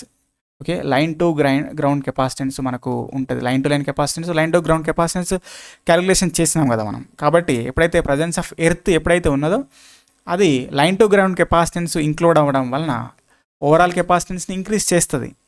మరి ప్రెజెన్స్ ఆఫ్ ఎర్త్ ఇప్పుడు ప్రెజెన్స్ ఆఫ్ ఎర్త్ అంటే లైన్ టు గ్రౌండ్ కెపాసిటెన్స్ ఉన్నట్టు అర్థం. ప్రెజెన్స్ ఆఫ్ ఎర్త్ లేదంటే అర్థమైంది. అంటే ప్రెజెన్స్ ఆఫ్ ఎర్త్ లేదని ఎప్పుడు చెప్తాము అంటే C is equal to εA/d. ఇక్కడ distance between the line to ground అనేది ఎక్కువ ఉందనుకోండి, కెపాసిటెన్స్ అనేది తగ్గిపోతుంది అనమాట. అంటే లైన్ టు గ్రౌండ్ కెపాసిటెన్స్ అనేది మోర్ అండ్ మోర్ ఉందనుకోండి, కెపాసిటెన్స్ ఈజ్ నెగ్లిజిబుల్. అంటే line to ground capacitance is negligible అనమాట. సో ఇది సిచ్యువేషన్, రైట్. ఇక్కడైతే ప్రెజెన్స్ ఆఫ్ ఎర్త్ అంటున్నారు కాబట్టి మనకు C అనేది ఉన్నట్టే. C is existing, line to ground capacitance existing. That's why overall capacitance will be increases. Next, the three-phase overhead transmission line has its conductors arranged at the corners of the equilateral triangle, okay, which are 2 meters side. Okay, diameter of each will be 1.25 meters. 1.25 centimeters. Then capacitance of the each line అని చెప్పేసి అన్నారు, per meter. Okay, అయితే ఇక్కడ answer ఇక్కడ ఏంటి, 2πε ln GMD/GMR వేసుకోవాలి.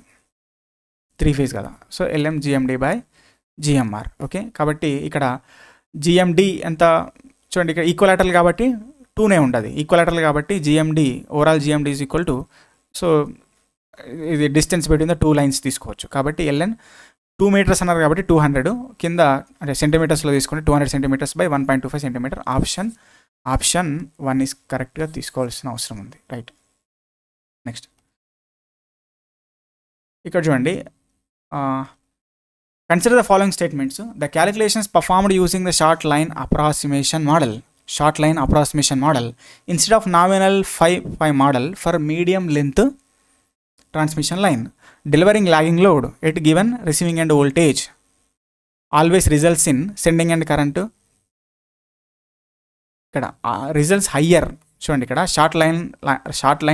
Short transmission analysis చేయాలి, కానీ మిస్టేక్లో మీడియం ట్రాన్స్మిషన్ లైన్ అనాలిసిస్ చేయాలి, నామినల్ పై కానీ. ఇన్స్టెడ్ మిస్టేక్లో షార్ట్ ట్రాన్స్మిషన్ అనాలిసిస్ చేసినారట. అయితే ఎక్కువ హయ్యర్ అనేది దేనిలో అపియర్ అవుతుంది, సెండింగ్ అండ్ కరెంటా, సెండింగ్ అండ్ పవరా, రెగ్యులేషనా, ఎఫిషియన్సీ అని చెప్పేసి అన్నారు. ఓకే, సో దీన్ని బట్టి చూస్తే మనం ఇక్కడ మీడియం ట్రాన్స్మిషన్ లైన్కి చేయాల్సిన అనాలిసిస్ షార్ట్ ట్రాన్స్మిషన్ అనాలిసిస్ చేశారు కాబట్టి ఎఫిషియన్సీ అనేది ఇంక్రీజ్ అవుతుంది. ఓకే, రెగ్యులేషన్ అనేది ఏదైతే ఉన్నదో అది కూడా ఇంక్రీజ్ అవుతుంది. Regulation and efficiency both will be increases. Okay, and sending and current, sending and power అని చెప్పేసి అన్నారు. సెండింగ్ అండ్ కరెంట్లో అంటే capacitance is neglected, so that charging current. Okay, so that will B reduces. కాబట్టి sending and current కాదు. Sending and power also not. Okay, so that we can consider only 3-4 only. Okay, so we can consider only answer is 3-4. Okay, so regulation will be higher and that will be underestimated, and efficiency also that will be more and overestimated anamata. That's it. Okay, next చూడండి, ఇక్కడ regulation అనేది మనకు ఎలా ఉండే, regulation ఎక్కువ ఉంటుంది అని చెప్పాం, ఎక్కువ ఉండదు. అంటే రెగ్యులేషన్ ఉన్నదానికంటే ఎక్కువ అవుతుంది అనమాట. దాన్ని అండర్ ఎస్టిమేట్ చేస్తున్నాం అన్నట్టు. అది కరెక్ట్గానే ఉంది, అండర్ ఎస్టిమేట్ చేస్తున్నాం. ఇది తక్కువ ఉన్నదాన్ని ఎక్కువ చెప్తున్నాం, ఓవర్ ఎస్టిమేటెడ్ అనమాట. అందుకే regulation will be under estimated, efficiency will be over estimated అనమాట. Okay, sending and current and sending and power will be decreases. అది గుర్తుపెట్టుకోవాలి, right. The substation in substations which of the following devices carrier communication devices used అని. ఇది wave trap అండి. ఇక్కడ wave trap అనేది carrier communication device. అంటే substations to substation phone మాట్లాడుకోవడానికి. ఇప్పుడైతే అందరికీ మొబైల్ ఫోన్స్ అయినాయి కాబట్టి ఇప్పుడు మాట్లాడుకుంటాను మొబైల్ ఫోన్స్ అంటే స్మార్ట్ ఫోన్స్తోనే. అప్పుడు ఏంటంటే ఫోన్స్ లేని కాలంలో ఏం చేసేవాళ్ళంటే ఈ వేవ్ ట్రాప్ అనే ఒక క్యారియర్ కమ్యూనికేషన్ టెక్నాలజీని వాడేవాళ్ళు అనమాట. సబ్స్టేషన్కి ఒక ల్యాండ్ ఫోన్ ఉండేది, డైరెక్ట్ సబ్స్టేషన్ మాట్లాడుకోవచ్చు వాళ్ళు. అది అది ఇప్పుడు మేబీ ఉందో లేదో తెలియదు, ఇంకా స్మార్ట్ ఫోన్స్ ఉన్నాయి కాబట్టి దాని యూసేజ్ నెగ్లిజిబుల్. ఇక in case of suspension type insulators string efficiency can be improved by long క్రాసారము, గార్డరింగ్, ఇన్సులేటర్ డిస్క్, రెడ్యూసింగ్ క్రాసారం అని చెప్పేసి అన్నారు. చూడండి, మనం ఇక్కడ స్ట్రింగ్ ఎఫిషియన్సీ ఇంప్రూవ్మెంట్ మెథడాలజీస్లో ఈ 3 తీసుకుంటాం. ఏంటి, లాంగ్ క్రాసారం యూజ్ చేస్తే డిస్టెన్స్ ఎక్కువైపోతుంది, దానివల్ల షంట్ కెపాసిటెన్స్ ఏదైతే ఉన్నదో అది ఎలిమినేట్ అయిపోతుంది, దానివల్ల వోల్టేజ్ డిస్ట్రిబ్యూషన్ అనేది ఈక్వల్ అవ్వడానికి ఛాన్స్ ఉన్నది. గార్డరింగ్ అనేది ఎప్పుడైతే ప్లేస్ చేస్తామో దానివల్ల కూడా షంట్ కెపాసిటెన్స్ యొక్క నల్లిఫికేషన్ జరిగిపోయే ఛాన్స్ ఉన్నది, దానివల్ల కూడా అగైన్ వోల్టేజ్ డిస్ట్రిబ్యూషన్ ఈక్వల్ అవ్వడానికి ఛాన్స్ ఉన్నది. గ్రేడింగ్ ఆఫ్ ఇన్సులేటర్స్ వలన కూడా మనము అంటే దాని పర్టికులర్ అంటే ప్రతి ఒక్క ఇన్సులేటర్ యొక్క పర్మిటివిటీ లెవెల్స్ చేంజ్ చేయడం వలన అగైన్ దాని వోల్టేజ్ స్ట్రెస్ అనేది తక్కువ ఉన్న ప్లేస్లో ఎక్కువ అవడానికి ఛాన్స్ ఉన్నది, దానివల్ల కూడా ఈక్వల్ డిస్ట్రిబ్యూషన్ అవడానికి ఛాన్స్ ఉన్నది. కానీ రెడ్యూసింగ్ క్రాసారం అనేది అది డిక్రీజ్ చేస్తే ఇంకా మనకేమవుతుంది, షంట్ కెపాసిటెన్స్ ఇంకా ఎక్కువ అవుతుంది, వోల్టేజ్ డిస్ట్రిబ్యూషన్ అనేది ఇంకా తగ్గిపోతుంది, స్ట్రింగ్ ఎఫిషియన్సీ అనేది పడిపోతుంది అనమాట. Okay, right. Next, the three insulators having the same working stress and permittivities of 2.5, 3, 4 are used in a single core cable. The location of the materials with respect to the core of the cable is అని చెప్పేసి అన్నారు, will be అని చెప్పేసి అన్నారు. చూడండి, మనం ఇక్కడ ఇది కెపాసిటెన్స్ గ్రేడింగ్కి సంబంధించింది. కెపాసిటెన్స్ గ్రేడింగ్లో మనకి ఎప్పుడైనా సరే వర్కింగ్ ఇక్కడ మ్యాక్సిమం స్ట్రెస్ ఇంటూ చూడండి మ్యాక్సిమం